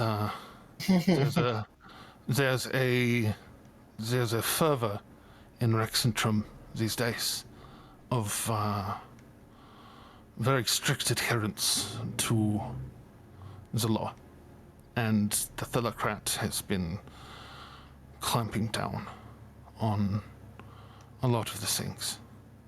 Dissent, especially through the churches. So just be careful, be aware, and be safe. Of course. And the next time you come across Ellie, if you could tell him that Gigi sends their regards. I could do that. And I will say, I admire your resolve. Just remember, it doesn't always take yelling. And then I'm actually going to go back to the group this time, leaving them to their drink. And they give you one more kind of salute with the drink before drowning it and walking the other way. Getting a hat chip. And with that, So Rufus, how much was it that I made? all right. So yes, before we head out for tonight, there was a fair betting pool there. You're welcome. So, I should also mention, unless somebody else does, I don't have a hard stop at 3:00 anymore. I just want to throw that out there. oh yes, no, I have things that I have to do. Fair enough. But because this is a weekend that my children are home early. But Ooh, yes. This is okay. They're not home yet. I just have a couple things to do before they come home. But so let's see here. That was that. So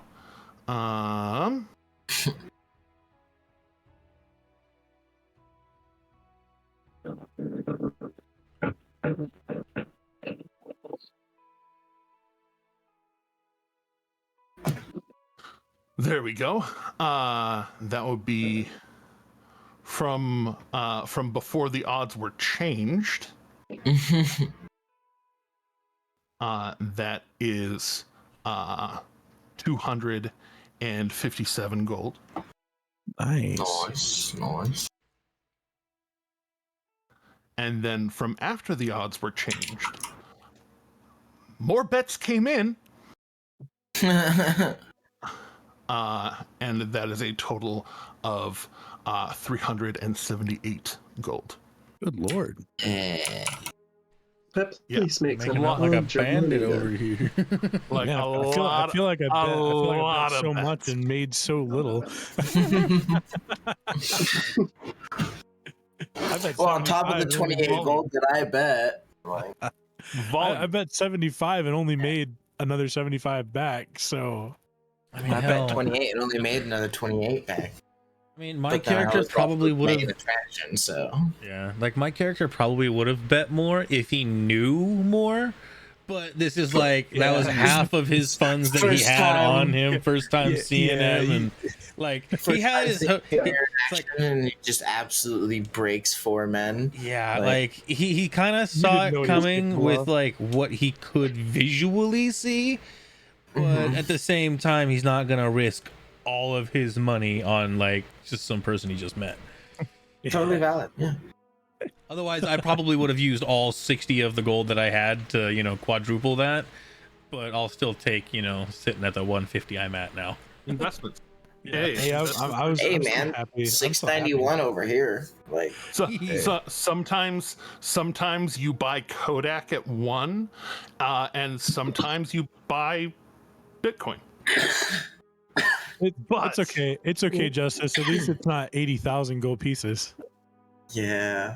With that, let's go ahead and wind up today's session. I appreciate we were all over the place. I was trying to give deference to different people for different things. Thank you all for taking. Thank you, those of you.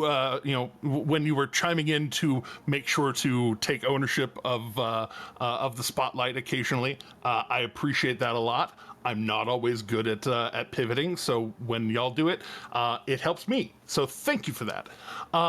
Just to say that out loud, because as much as y'all praise me, I want to praise y'all too. So. As always, thank those of you who tuned in for tuning in. We appreciate your support. It's that time again. End of the month, check your Amazon Prime subscriptions if you really want to help us out. Subscriptions on Twitch really help out. So does checking out the Patreon, patreon.com/onceuponad20. It's cheaper than groceries. It's cheaper than groceries. We need to put that on a shirt. Thank you, Mason.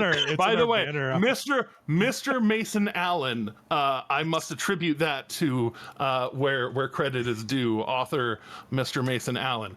Anyways, Support we're his off topic. work, definitely.